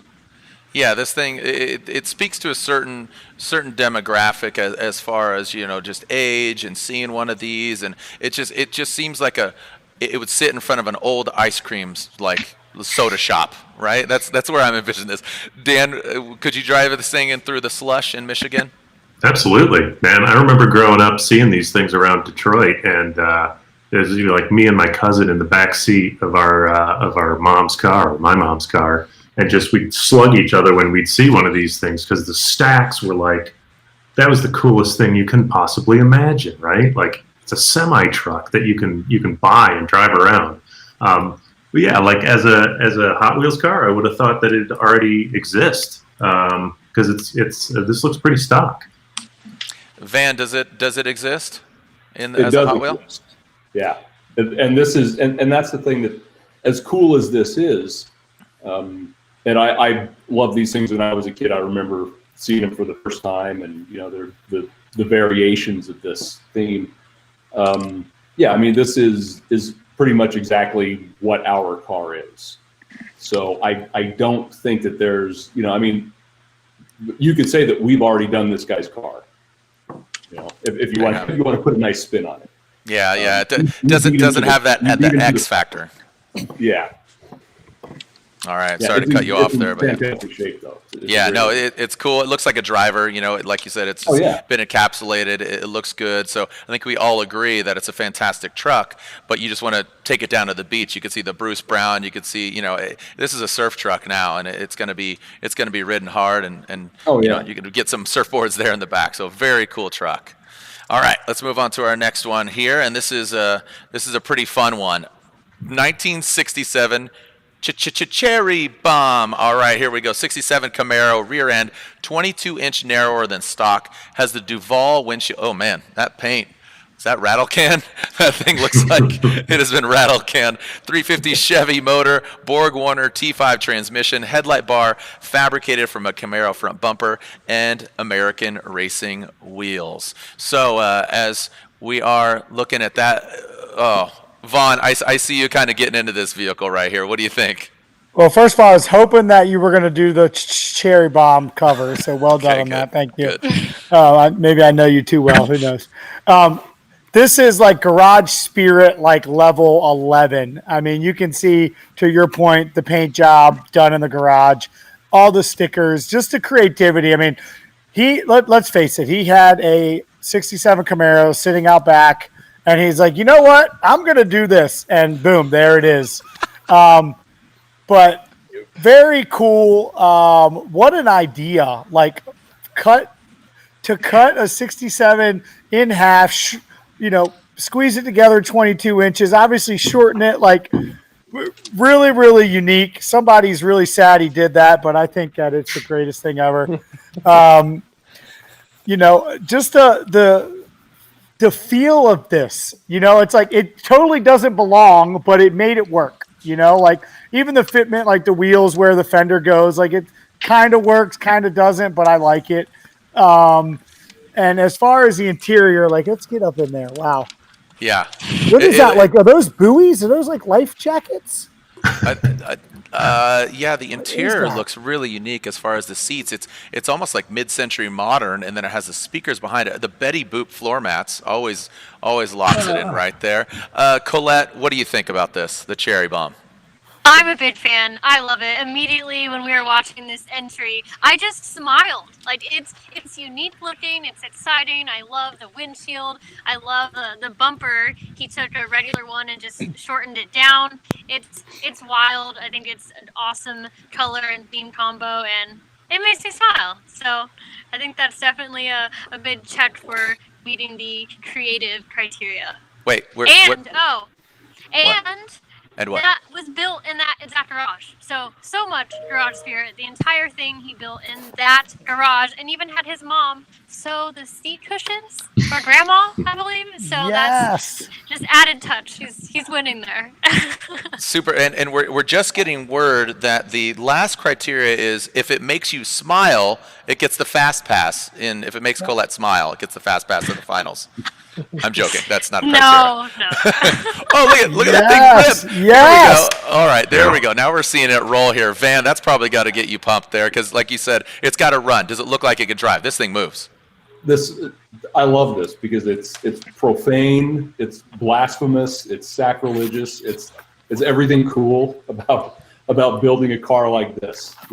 It's like it's a disregard of hot rods and muscle car orthodoxy, and I love it. I think it's fantastic. Oh man, we might have a leader here. Thank you so much. As I'd love to ask. Oh, AJ, what do you got? AJ wants to say something. This is a front runner, and I agree with everything that everybody has said because it's so unorthodox and so creative. You look at it, and it's true to so many different. It's a hot rod, very clearly. It's a Camaro, and not just a Camaro, but a '67 Camaro, and the fact that yes, the seats were sewn by mom or grandma. I just think the garage spirit is off the hook. If there was a 12, yeah, it's an 11. If there was a 12, it's that. There you go. I love it, AJ. I mean, it's just awesome testimonial there. Moving on to our next vehicle here, and this thing is unique. The 1951 Crossley Super, and Dan got a big glow on his face. I don't know if he has a story about this, but this is the Crossley Mobil, built on an 87 Suzuki Samurai chassis, powered by the same Suzuki Samurai 1.3-liter engine, diamond plate door cards, oak laminate floor, and this 4-inch lift kit. Now, the car was built entirely by the owner, so talk about garage spirit, that definitely embodies it. It looks like maybe Arizona or New Mexico or something, so this thing is probably seeing the desert, but don't know where they're going surfing with the surfboard. So, Dan, I saw your big smile there. What do you think about the Crossley Mobile? I think it's absolutely perverse. It's probably the strangest thing we've seen so far, and I can't help but be charmed by it. I mean, I'm sort of on the smile train on this one. And I dig Suzuki Samurais. I would never have seen this coming in a million years. It's very strangely proportioned. I'm sure it's wildly unstable to drive, and it's awesome. It's really cool. I mean, I'm not sure I would have the wood laminate floors, but otherwise, I think this thing is like, it's so weird. I love it. Van, what do you think about turning this into a Hot Wheel? Is this a front runner, or is this kind of, I don't know what's going on here, because the Samurais are iconic for doing some amazing rock crawling out in the desert as well, but throw the Crossley body on there. Yeah, I think this is fun, and again, it's cool because Crosley's were pretty common for altereds and gassers. You never see him for this. I mean, this is like comes out of nowhere, and it looks totally shaky and dangerous and fun. You look at it and you want to drive it just to see if you can get away with it. Yeah, Vaughn, do you want the keys for this thing? It looks super sketchy. It's a head scratcher to me. Like when I first saw him, like what am I looking at? Now that they're getting in the Suzuki Samurai, that certainly brings it back to life, or at least allows me to understand what's going on here, because it's so far left field. Creativity, I mean, give the guy a real high on the points there. The proportions are very odd to me on it, given that there's a Crosley on a Suzuki. I understand now. Very interesting build. Kudos to the guy who built it. Not necessarily my deal, but I got respect for it. All right, it's about there. So I appreciate all the insight on the Crossley Super. Let's move on to a vehicle that just talk about iconic status. You saw it in cartoons. You saw it out in the desert. It's simply known as the Manx, but this is the 1960 Volkswagen Manx. Now, the Manx fiberglass body has a front end with 20 inches of travel. So look at that little modern technology underneath the old school Manx. I mean, there's a whole cartoon based around this vehicle, and I'm going to ask Dan in just a moment because I'm trying to remember the name of it. Dan, do you remember the name of the cartoon that it was, the Manx? Anybody? Yeah, Super Buggy. Was that it, AJ? Super Do you remember Buggy? it? Nope, you got nothing? All right, well maybe I'm making things up here. But it has the sway-away tension shocks, 1970 Jackman white spoke rims, it makes 140 horsepower, custom carbon fiber dash and Momo steering wheel. So this thing was built entirely by the owner, has that garage spirit. I'm going to go to AJ. What do you think of Manx's overall? I'm a big fan. I think it's cool. I would love to. I just think this guy did a great job building this vehicle, and it would be so much fun to drive. I would love to see, just as a challenge to the Hot Wheels people, to have to build this thing with its all its little tight little things in that size. But I love the vehicle. I think it's cool. I have to think that the Manx was made previously there. Going to Van, the Manx has been made before, correct? Yeah, we've had a Myers Manx for several years, and it's not as cool as this one though. This is a great, I mean, and like AJ said, it's a tough thing to scale down. Yeah, and you can see the modern, the remote reservoir shocks, and you look at this. This looks like an old school side-by-side or like a UTV, something that Vaughn would take out in the forest traditionally, now back in Maryland, now in North Carolina. I think I saw you in something. Were you out driving the Manx the other night in North Carolina and got stung by wasps? Was that you? I was not driving the Manx. I was in a UTV, but this is super cool. It's like, these machines back in the day would not be as capable as this. Like they would be pretty rough ride. Like they would be designed to go to the dunes, cruise the beach, but nothing near the suspension travel he's added to this. So I feel like whoever owns this is a driver and wanted something a bit more capable. So I love the effort that they put in to make it a driver and capable. Obviously it resonates with me, but to everyone else's point, these things have been around for a long time. I know Hot Wheels has probably done quite a few of these, I would assume. But I love the detail and the drivability that's built into this. I can see that it works, which is really cool to me. Yeah, Colette, are you an off-road gal? Do you want to get behind the wheel of this thing? I do. And one thing he said in his video is that this is what he drives every day to work. So I don't know what type of place he works at or what type of treacherous roads he is going through every day. But I love that he drives it. He drives it every day to work, and it was inspired by his dad, who had the same car, and that's the car that he wanted to drive every day himself. That's great. I love it, and I love the story, like you said, just getting behind it and just refining this classic Manx. All right, let's move on to our next car. This one caught my eye right out of the gate when we did a little teaser, because this Riley Stair built 1970 Pontiac Trans Am. Now, this entirely TIG welded, so this is attention to detail, right? TIG welded, noted space frame chassis, steel body, hand-built IRS and IFS built to exhibit correct suspension geometry at desired right height of 2 inches. So you got to reimagine here. I mean, Vaughn, I see you shaking your head here because that's important from a racing standpoint. Remember, this is road and track. So Dan, AJ, you have a big responsibility here. This thing is sweet. RTS built Winters quick change differential, has all the right parts. The 400 CI LSX Next 2 motor has equal tuned length headers, 4-inch oval dual exhaust to the door exit, and then all metal fender flares. The list goes on, and that's what it says. Car was built entirely by the owner. All metal fender flares. Dan, going to you, I see you shaking your head like, holy cow, I want this. Holy cow is it. I am absolutely in love with this thing. I mean, the amount of work put into it is stunning, and the craftsmanship of it is amazing. I want to drive this really bad.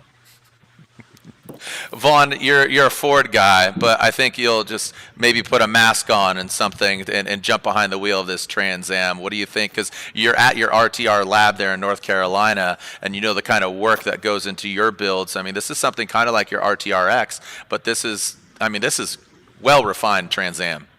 Yeah, this is super sick. I mean, look at how far back the motor is, right? I mean, there's a lot of mindset of race car here. You can see how tucked back it is behind the front axles. Certainly not factory location. I love that the whole body's metal. Very similar approach with the RTRX. We wanted to keep it true to that time, and there's not many people doing this type of metal work anymore. So it's very rare, and if you know, you know. And it's very huge respect to people are putting that effort forth. Proper geometry to 2-inch ride height, that CG super low. This thing with that motor back that far, 2 inches of ride height, this thing rips on the track. Is a lot of fun to drive. It looks really cool too. Like they didn't go too over the top. Still, when I see it, I'm thinking Smokey the Bandit. So this ticks a lot of boxes for me. Very cool build. Hats off to the owner and builder of this car. Super sick. Mark, what do you think about this thing? Hot Wheels worthy? Definitely. I love it. I love sanitary circle track cars like this. You can see it has all the right stuff and the craftsmanship, like the other gentlemen have said, and the low stance. It's got it all. I like it. Thank you so much. Yeah, and I appreciate it because this is my car. I just got a text right now. They said they're giving it to me. It's really amazing. So I appreciate it, guys. So thanks for really liking my car. All joking aside, this thing is beautiful. Well just built and engineered piece of machinery. Only a few cars left, 2 to be exact. So switching gears from one automotive American manufacturer to another, and like I said, we're going to the blue oval with our next vehicle, the '66 Ford Mustang. You can see Nicholas, I believe that's Sobieski, for submitting this vehicle. This is a GT350R. It has the original '66 Sapphire Blue. Rare Shelby notchback body tribute. Took a father and son 2 years to restore? Wow, only 2 years. Must have been in really good condition. 302 cubic inch Ford engine, Borg Warner T5 transmission, Cobra tachometer, and a Shelby GT350 steering wheel. AJ, I'm going to go to you out of the gate because you would think I was going to go to Vaughn, but I'm just going to hold off because I know he's going to have some words about it. But Ford versus Ferrari, again, you wrote the book Go Like Hell. What do you think of this thing? Well, it's a sick car. It's just outstanding. It's beautiful. And not just that, it's a very important vehicle in our country's history. What Detroit means. If you think of Detroit and you think the great cars, and Shelby and LA and all that, this is it. The one thing I have about this car is that if it was a Hot Wheels car and I looked at it, I wouldn't understand that it was a build, I would understand that it's GT, the 350R. So I love it. I'm not sure, it wins in every category I can imagine, but I'm not sure it wins in this one. Van, going to you, GT350R. Do you agree with AJ's sentiments? I do, and I think it's an incredible looking car. Everything about it is right on the money.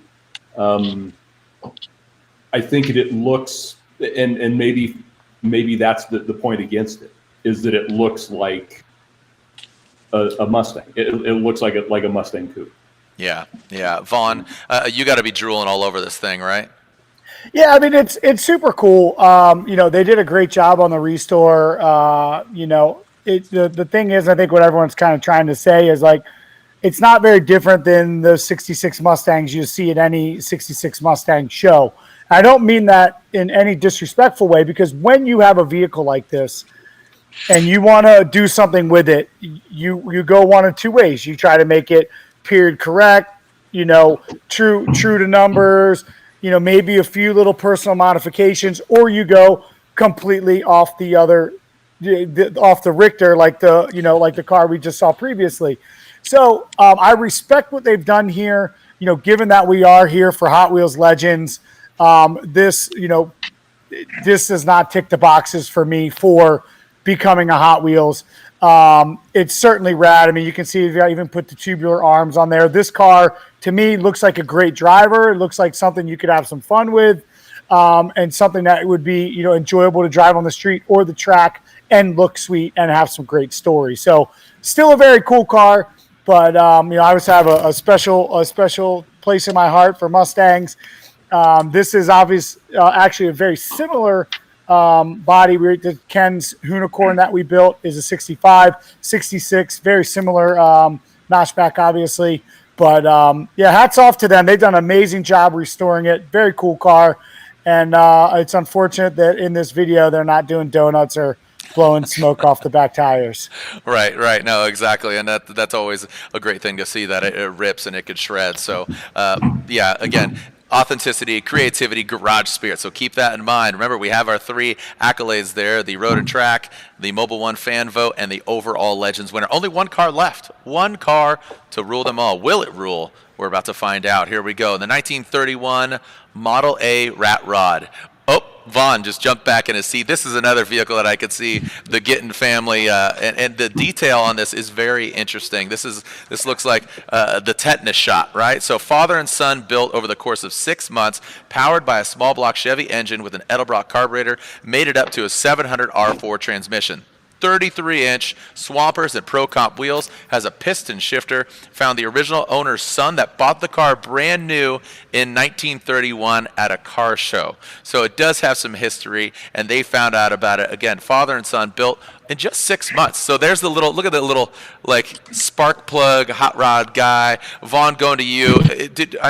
We're getting all these chain vehicles here. We started with the chain smoker, and here we are with some more chains. Vaughn, going to you. Yeah, definitely requires a tetanus shot before getting in. I jumped because when I saw this Model A Rat Rod, I expected another dump to the ground Rat Rod. Never seen a 4-wheel drive Rat Rod before. Very, very cool on the creativity side. I don't know how functional it would be. It looks like it would be extremely rough to drive that thing in any kind of off-road situation, but very cool.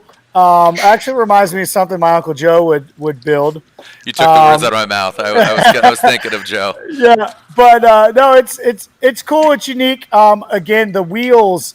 Okay, there's some driving going on in the flat snow.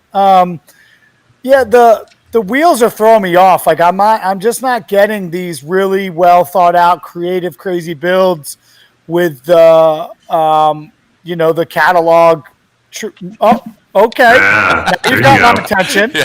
Dan piqued Dan's attention. Yeah.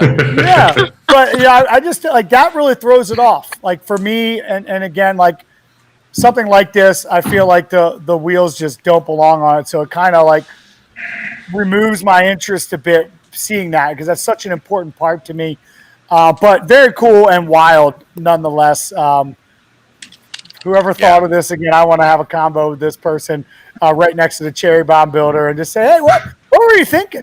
Yep. It's cool. What were you thinking, you know? Yep, you could pull this up on Fremont Street. It's got the Las Vegas plaque there. Welcome to Las Vegas. Colette, what are some of the fans saying as we're kind of culminating all 20 of our vehicles? We'll find out who wins. What do they think of this last Model A hot rat rod, and what are they saying about all of the vehicles? They're liking it, but so far, again, the chain smoker keeps coming up.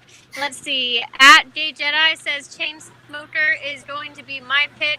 Eric C says E30 wins so far still. We got a lot of good comments about the Trans Am. Let's see, Benji Roberts says this thing is hitting it all for me.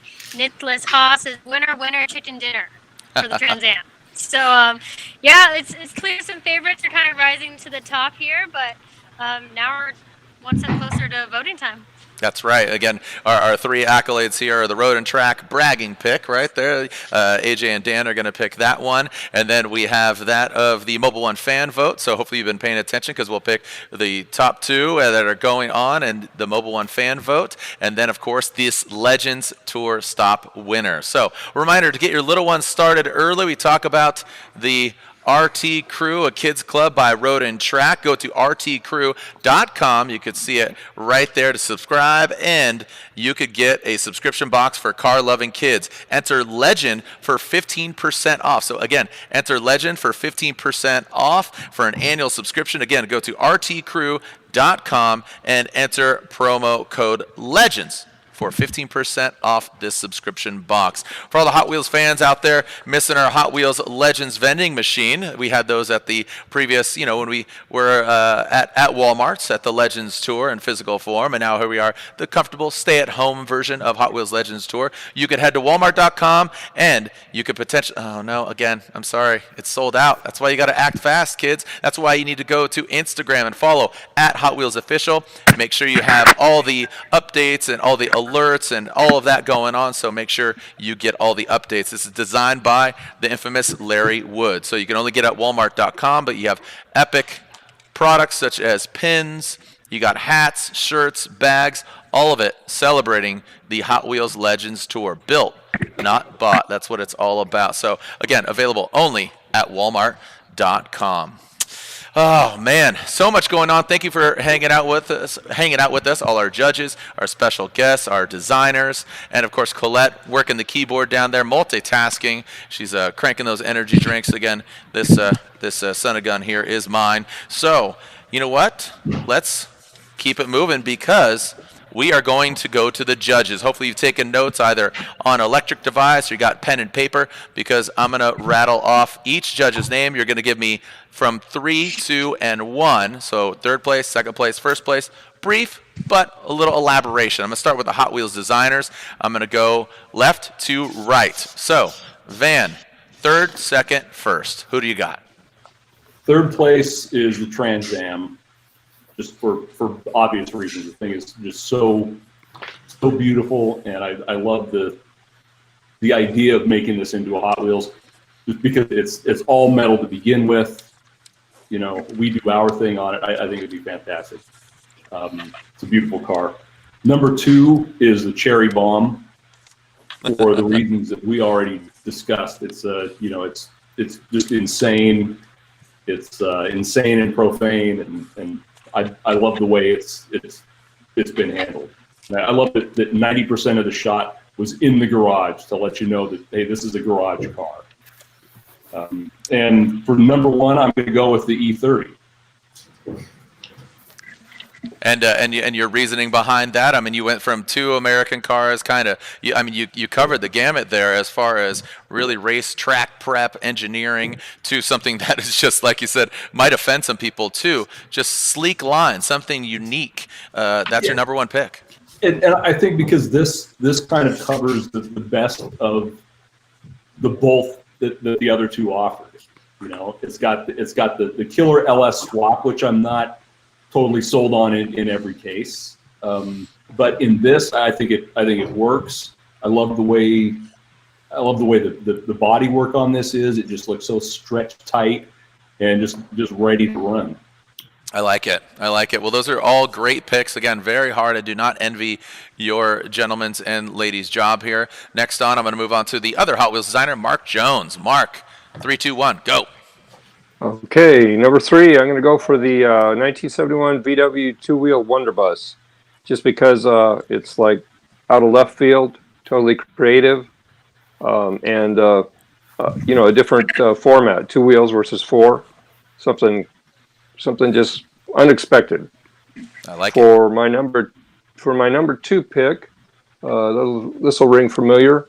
The BMW E30. If you look at the video, you're just captivated by the sound and the launch control, but all the race details are neat. And as far as the translation to 1/64th, because of all the shapes and volumes on the fenders, it'll really look interesting in 1/64th. And finally, number 1, I have to go with that Pontiac, the Trans Am. I just fell in love with that thing. Just the detailing, the craftsmanship, and the overall stance. It's just low, wide, looks like a Hot Wheels to me.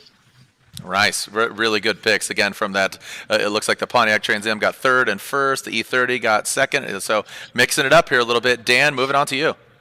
All right, number 3. Yeah, no pressure. We're going to hear some familiar ones. Number 3 is Trans Am, because for all the same reasons, man, the thing is just amazing. It's the car I most want to drive of any of these cars. I think it's beautifully done. The only reason it's not number 1 is I don't think it translates as well to a Hot Wheel as some of the other stuff. But as a real car, as a real build, I think it's tops. The opposite direction is number 2, which is Cherry Bomb, which I don't know how it drives, but it's so kooky and it's so weird, and it's like exactly in the right spirit of things, and I think it would make a great Hot Wheel. That's number 2. And number 1 is E30. I just can't get enough of that car. The color, the style, the engine, the sound, the build quality. I think it's just awesome. Yeah. Kaiser does some amazing. If you don't know who designed this vehicle, Kaiser does some amazing digital illustrations. Worked on and built a few different cars. So this is his kind of master class right here. So amazing vehicles, all of them great picks. So next up, our other road and track representative, again, author of Go Like Hell. Go ahead, Go Like Hell. 3, 2, 1. AJ Bame. Oh, it's cutting out. Oh, we got mute there, AJ.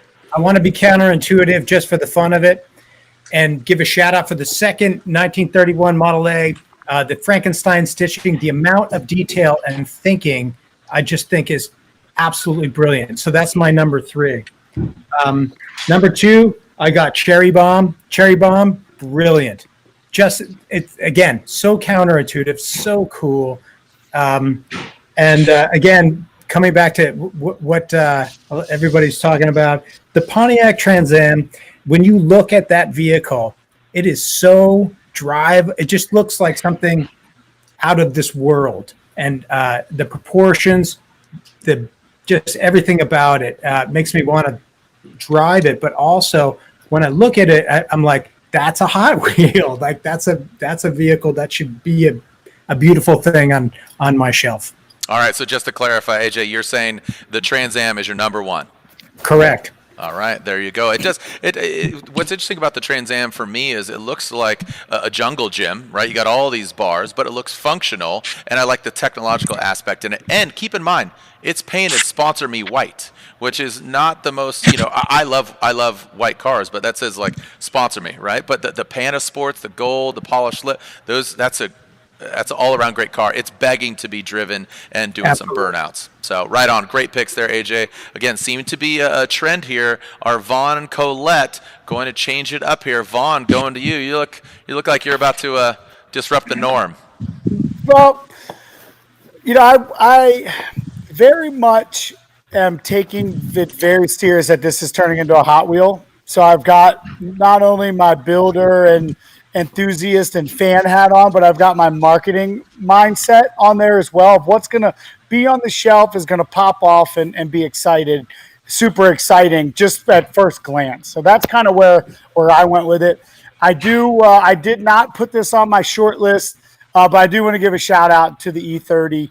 I think that crew did an amazing job. That car's rad. And it was actually, I haven't told a lot of people this, but the first car I ever did a burnout in was an E30. It was my stepdad's.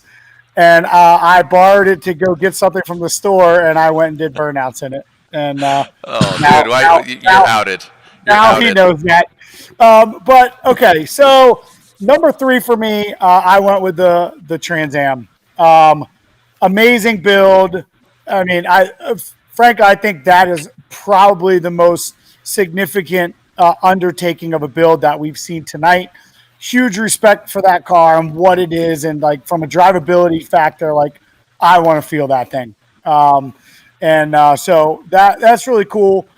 And then my number 2, I went to Chainsmoker. I have a huge respect for the creativity, the garage spirit, the authenticity, whatever he was trying to be authentic to, I don't know, but it's just is it. You know what I mean? He wasn't trying to be anything. It's like pirate mixed with hot rod mixed with diesel. Like it's just all over the board, but well, connected in some weird universe. There was not. Oh, is he glitching? What? Is it what's number 1? Go. Let's go for it. Okay, got it. Sorry, I thought you were telling me to hold on. No. Sorry, I'm giving you your number 1. Yeah, got it. So my number 1 is Cherry Bomb. Hey. I think that it ticks all the boxes, and the reason why that was number 1 versus the Chainsmoker, not to discount Hot Wheels, but trying to bring Chainsmoker to life with all of that craziness going on would be a huge challenge. But what really ticked it over is this thing already has a name. It already has a brand. It's the Cherry Bomb. You know what I mean? Like, I can see people talking about, did you get the Cherry Bomb? Did you get that yet? And I see that as being a huge, for me, went over the edge. So that's my number 1 pick. Damn, this was hard. It's hard, right? I mean, all of these vehicles. Gosh. It's almost like you could smell the smoke in here, and it's doing burnouts right now. I mean, you know, what vehicle of those 20 embodies the twin mill here? I mean, that's really what you're trying to capture here. We saw our previous winners. You know, you saw, what was it, the whole Camino at the first stop. You saw the Scorpion, and you got a really good assortment here, and that's the challenge, right? And I like how Vaughn took into consideration trying to make Mark and Van's job easier. No, twist the screws on these guys. I mean, look, Mark, calm down, Mark. I know you're an excitable fellow, but just relax, okay? Just relax. All right, last but definitely not least, the beautiful, the one, the only, Colette Davis. Colette, what do you got? 3, 2, 1, go. Okay, I keep changing my order, so I'm just going to go with it with my last decisions, and it was really, really hard. I know we're short on time, so I'm going to try and go fast. But number 3 for me is the Chainsmoker.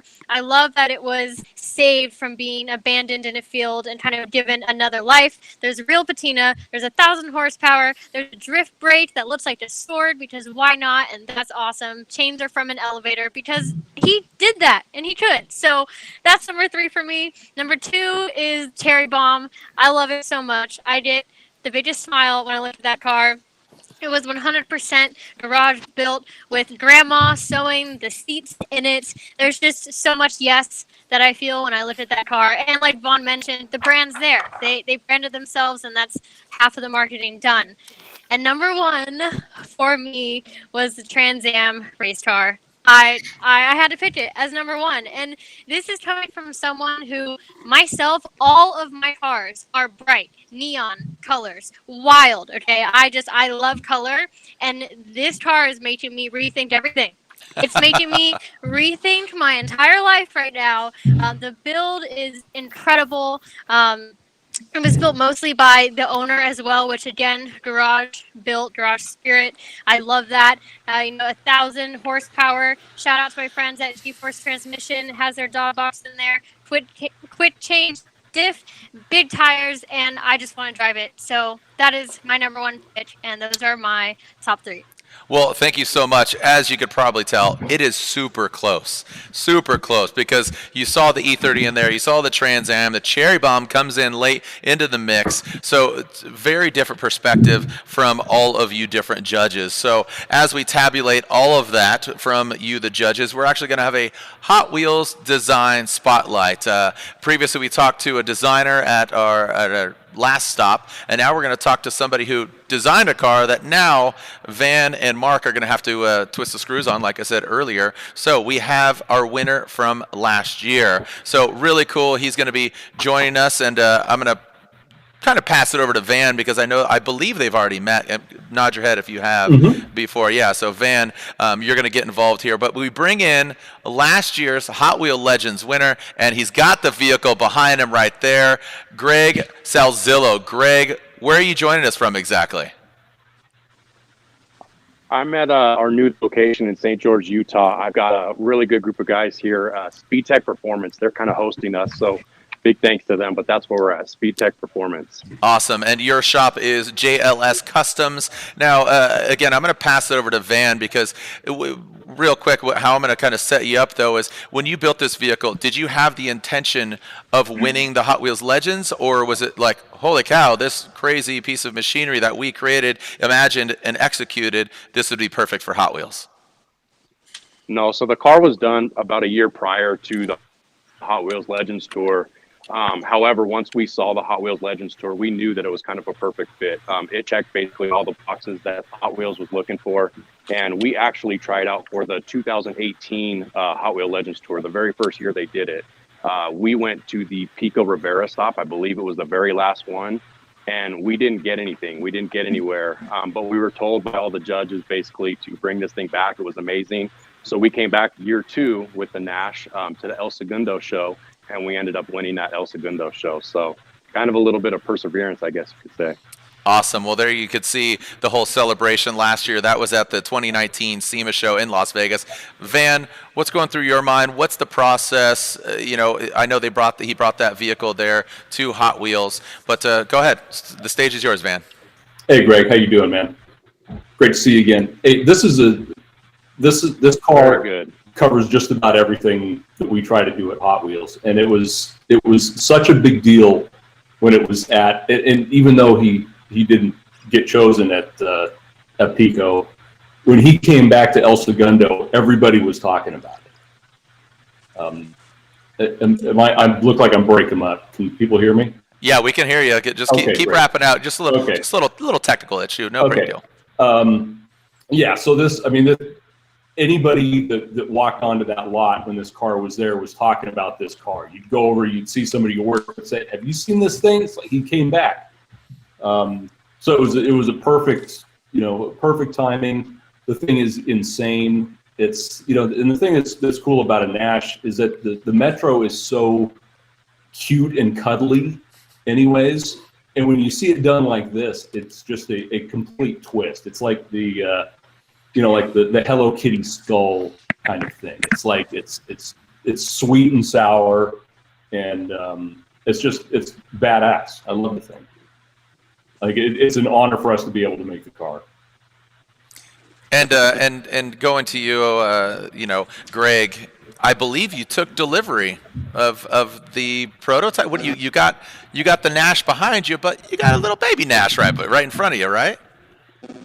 I do. I've got something in my hands that I guess we want to show the world. Let's see it. You guys ready to see it? Yes, please. Roll it out. So this is the very first Nash Hot Wheel. All right. Yay. That's it. Beautiful. Yes, absolutely awesome. I mean, is this a dream come? Are those tears? Are those tears right now, Greg? There were definitely tears at SEMA once we were awarded this thing. The tears have kind of come and gone. Now it's just joy. We're super excited, super thrilled to have this thing in our hand. And let me tell you, having this thing seen it in person, Hot Wheels did an incredible job. Can't wait for kids, adults across the world to get this thing in their hands and have their very own Nash, basically. Super thrilled and super pumped on it. Van, going to you, because this isn't just a Hot Wheels. This is a special edition. Where does this fall into the family of Hot Wheels? Oh, this is it's in the basic car line, which is the dollar cars. But since it's the Legends winner, I mean that elevates it up. I would say above premium, just in a the exclusivity and the importance of it. I would say even more than exclusivity. It's just that it's a significant car, and it's a great execution. It's a great partnership. I think everything turned out perfect on it. Yeah, you are officially inducted into the garage, the Hot Wheels Garage of Legends, is where we keep the most iconic vehicles, each inspired by a life-size build, or vice versa, right? So like the Twin Mill here, it started out as the Hot Wheel, and then they made the real-life version. So this is some hollowed ground. So, I mean, Greg, there is a small alma mater of you, 2018, 19, and then this year. So it is something special. You rolled the dice. It obviously paid off. Are you a gambling man? I am not, but I guess we just kind of gambled with this car and we took the ultimate prize. Yeah, I mean, I watched the video on you and taking this car and cutting it up. How many people worked on this vehicle? How many hours do you think you have into the Nash? So this was built by two people, me and my good friend Dave Ford. He can't be here with me, unfortunately, but just the two of us. We built it in a garage, and we built it for a car show out in Vegas. And we built it probably in about 3.5 months from start to finish. So it was kind of after hours. We both worked, during the day. We would collectively get together, brainstorm, gather parts during the day after work, whatnot, come together at night and just build into the night, basically. Lots of late nights, 2, 3 o'clock in the morning, and we came up with this masterpiece behind us. I love it. Van, what goes into some of the deco execution? What is challenging as far as the sculpt goes and taking this actual vehicle and turning it into now what Greg is holding, the first ever Nash, part of this Legends? Well, the most important thing about the Nash Cosmopolitan is always the color. It's like you gotta have that white in there, or the dark and light, and so that gives you a pretty funky part split. There's a lot of consideration and compromises that need to be made to get it right, and you don't take chances or take shortcuts, especially on something like this with a car that's this important. I can't overstate that. Yeah, real quick, Greg, can you put that a little closer to the camera? We're a little digitized here, but does it capture the patina on there? Maybe you could describe it. What are you most excited? There you go. What are you most excited about? Oh, it does. Look at the patina up there on the front fenders. On the fenders and the trunk. There's patina. There's pinstriping. They've got it all. Yeah. Oh, Van. As the Hot Wheels collectors are watching here, they are salivating. They are drooling all over this Nash. Well, that's what we want. Go out and get it. Yeah, and that's what we're trying to create here. Like you said, it's still a dollar car, but you can afford a vehicle like that, and it could sit, and you could just again continue the generation, the legacy of Hot Wheels. Greg, can you remember your first Hot Wheel? It's been so many years, but I could just tell you this, that, at probably 2-3 years old, I was waddling around the house with Hot Wheels in my hands, I think, just like every other kid is. So probably before I could even walk, I would say. Yeah. Awesome. And well, it's a straight line from that car to this car. I would say that. Yeah, no, it's incredible. So again, just last year you had your first Hot Wheel. You were crawling. No, I'm just kidding. I'm joking. Your Nash is awesome, man. Congratulations and welcome again to the Hot Wheels Garage of Legends, Greg. Congratulations. Thank you guys very much. Truly appreciate it. Thank you, Hot Wheels, and again, thank you, Speed Tech Performance, for helping us out with this. Right on. Thank so you. For more of Greg Salzillo, check him out at JLS Customs. That is the company, him and his homies out there building in Utah. So an amazing vehicle there. So now it is time to vote. We are live, baby. Here we go. Now it's time to vote for the Mobil 1 fan vote. So it's open. I'm pulling up my phone right here, okay? So I'm going to go on Instagram. So pull your phone out, and you're going to go to Hot Wheels Official. It aggregated because I already followed him. Oh, I'm going to like that photo there. That's Greg's Nash right there. But go into stories. So you're going to go to Hot Wheels Official, Instagram, IG stories, okay? And you're going to scroll over. Oh, there it is. So the two vehicles that are up for the Mobil 1 fan vote, is it the 1967 Cherry Bomb or is it the BMW E30? You get to choose which one. I'm going to choose right now. This is a hard one. I'm going to go, boom. I just voted. Did you vote? So again, go to Instagram. You can see right there. Go to Hot Wheels Official. Click the stories. You can see right up there. And that's where you're going to see. And it's, again, 50-50. You got 2 cars to choose from. Vaughn, Colette, AJ, Dan, Mark, everybody do it? All right. What was your vote, Jared? What was I'm your not vote? telling. Did it. I'm not telling. What do you mean? I don't want to tell.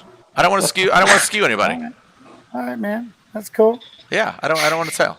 I'll tell you afterwards. It's kind of like Formula Drift. When we're announcing drifting, Formula Drift, I don't say what I think until the judges have hit their buttons. So, oh man, yeah. So, as you know, let's move on here again because now it is time for our road and track pick. AJ, Dan, have you guys conversed on the sidelines? Are you texting each other? Have you come to an agreement, or is this a full-on arm wrestling match? We had to go across the country and actually throw punches. I mean, it was like professional wrestling. Jimmy Snukas across the country trying to figure out which one. So Dan, go ahead. We're still in agreement then? Yes, we are. Okay. All right, so the road and track pick brought to you by Dan Pund and AJ Bame of Road and Track is the BMW E30. Probably not a big surprise to anyone, but it is the car that most closely aligns with Road and Track. It's European, but it's American. It's a street car, but it's a race car. It looks great. It looks like a Lancia Delta Integrale. It's got the big box flares and the cool wheels, and it looks so cool. And it's just so beautifully done that I'm absolutely smitten with the thing and proud to give it our award. AJ, everything that he said, his sentiments, because you could get the proportions wrong and really throw off this vehicle. The wheels, if they're inset, if they're outset, if they're too small or too big, too much rubber. I think the proportions are good, but everything he said? Well, actually, what I said earlier was a total lie. It was a very easy decision to make. We all agree. It was an instant decision, and we've made it.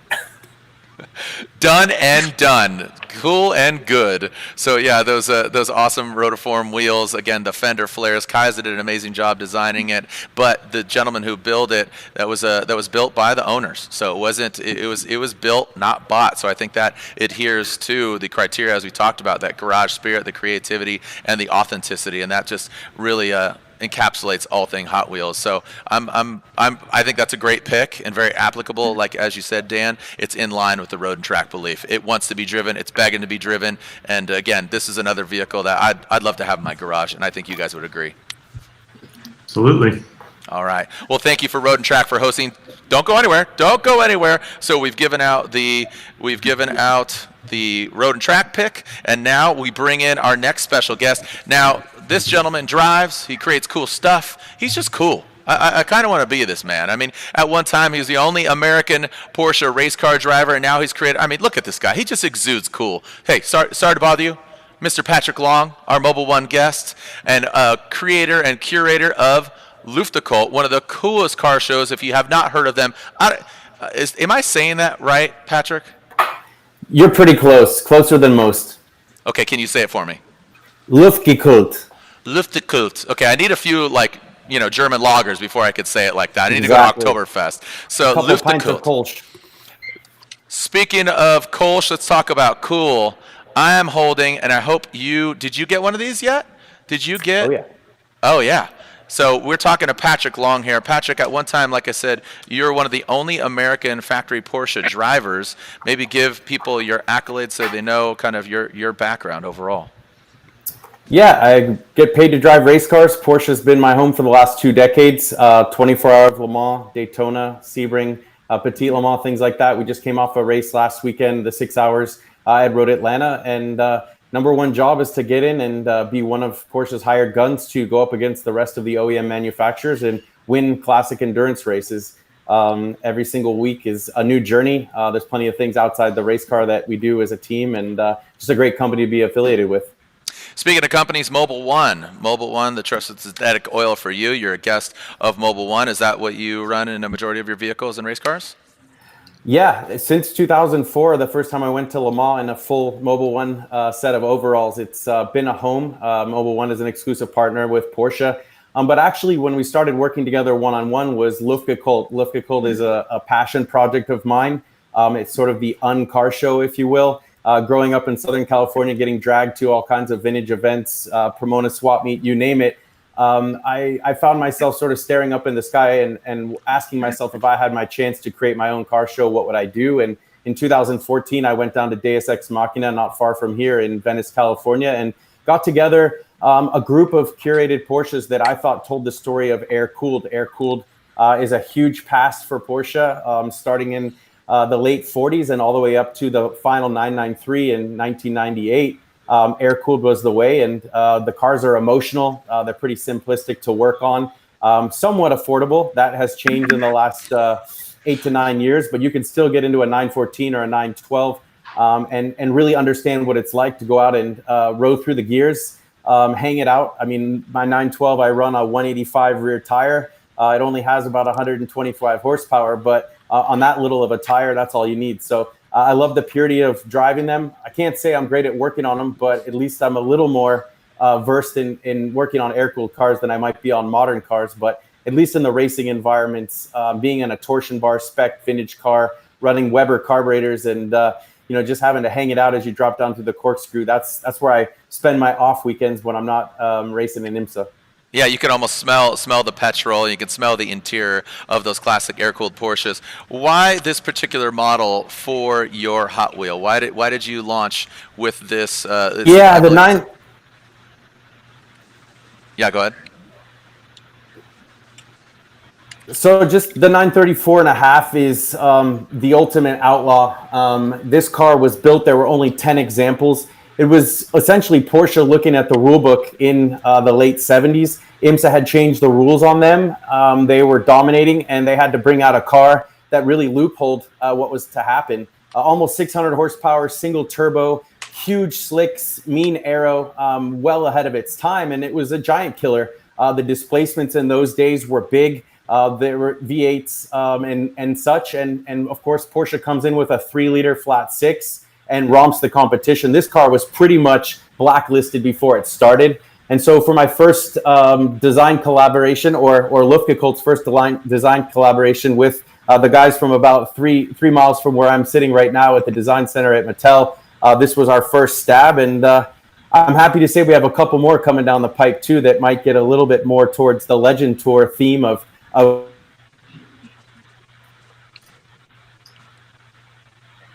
sport, and it was that celebration that Luftgekühlt really is about, which is design influence. The livery is from the Brumos era, the famous red, white, and blue. We changed the colorway up a little bit to go a bit more German, and proud to be part of this collection that's just come out. I guess we're calling it the Thrill Seekers. The 5 that were in there with the Audi Quattro, just an icon in itself. Romain Dumas, a teammate of mine who ran up Pikes Peak in the Volkswagen IDR and set the overall record for an electric vehicle. So yeah, lots of cool ones in this. How can you argue with an RS 2000? But yeah, we're stoked to get to be into the family. Yeah, no, it completely makes sense, the family of vehicles here. The Volkswagen IDR lost control at the Goodwood Festival of Speed, and it was pointed right towards me, but fortunately steered out. Did you see when he lost control at Goodwood? That thing was coming right for me. Yeah, the amount of downforce that car makes and all the aerodynamics that really derive from Le Mans. Running up Goodwood when there's hay bales and dirt on the track from the drifters and the NASCAR guys, it couldn't have been an easy ride, but I'm glad you ended up safe on that one, Jared. Wait, it's all our fault? It's all our fault? Yeah, we always blame the drifters. We're the only ones that put dirt down at the Goodwood Festival of Speed? Come on. I threw NASCAR in there, Vaughn, so there's a couple more of those Cowboys representing over in England. No, I love it. And Patrick, just the way you talk about it, you could see why you started your own event, just to give kind of that brand and that feel, just the whole air-cooled. And like you said, you have a respect for the old school. So thank you so much, man. I really appreciate what you've created with your show and obviously what you do. Thanks for having me and learning a lot listening to tonight, and really, really cool. Some amazing builds, and I'll be following this all the way through on this vote.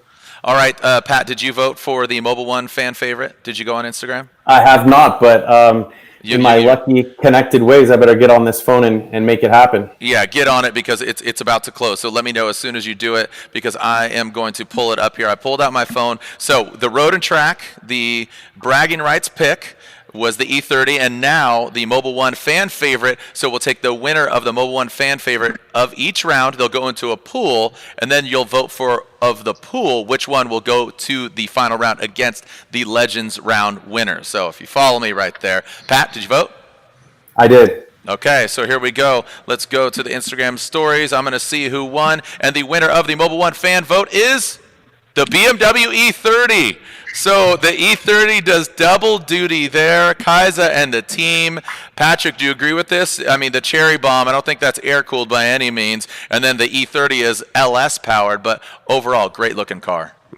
Awesome car. I love the aerodynamics, the diffuser on the back, those wheels and the stance. Even though it's the competition from the Bavarian guys down in Munich, lots of respect for these builders. And how can you argue with the LS torque? I mean, let's see some donuts and burnouts and tear some tires up.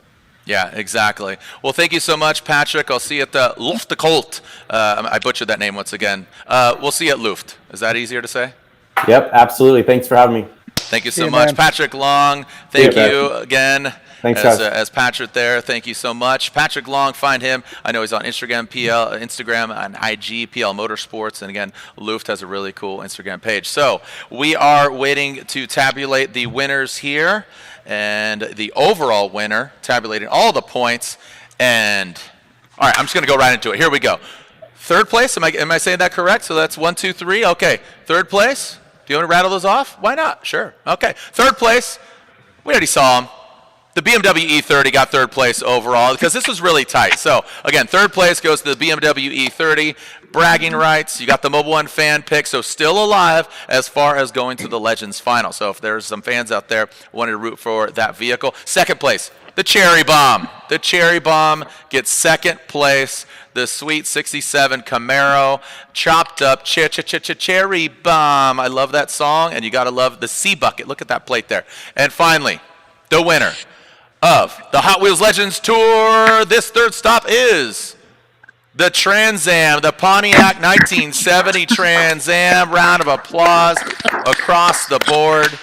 Riley Stair, congratulations. You are going to the Hot Wheels Legends final. So there you have it. Again, you would join all the other Legends Tour finalists at the virtual grand finale in Los Angeles in November for a chance to have their car immortalized as an iconic Hot Wheels diecast vehicle. This is the trophy that you will receive, and this jacket here, courtesy of Dickies, beautiful chain stitching. You could see it right there. This is the trophy, the Diora 2, this awesome vehicle. So design in El Segundo.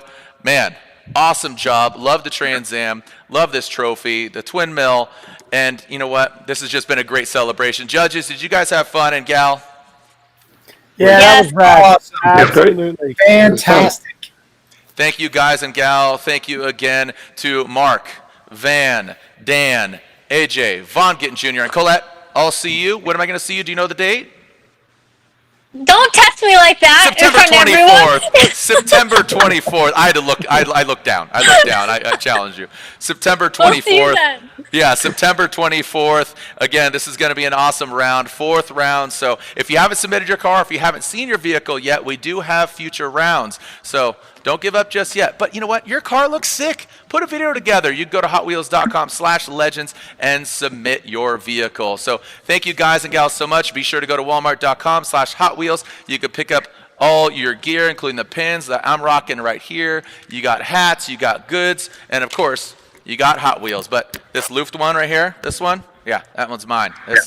All these. Thank you guys and gals. We'll see you online or we'll see you another time. And again, go to hotwheels.com/legends. We'll see you for the fourth stop of the Hot Wheels Legends Tour, September 24th. Same Hot Wheels time, but same Hot Wheels channel. Peace. Send it. Later.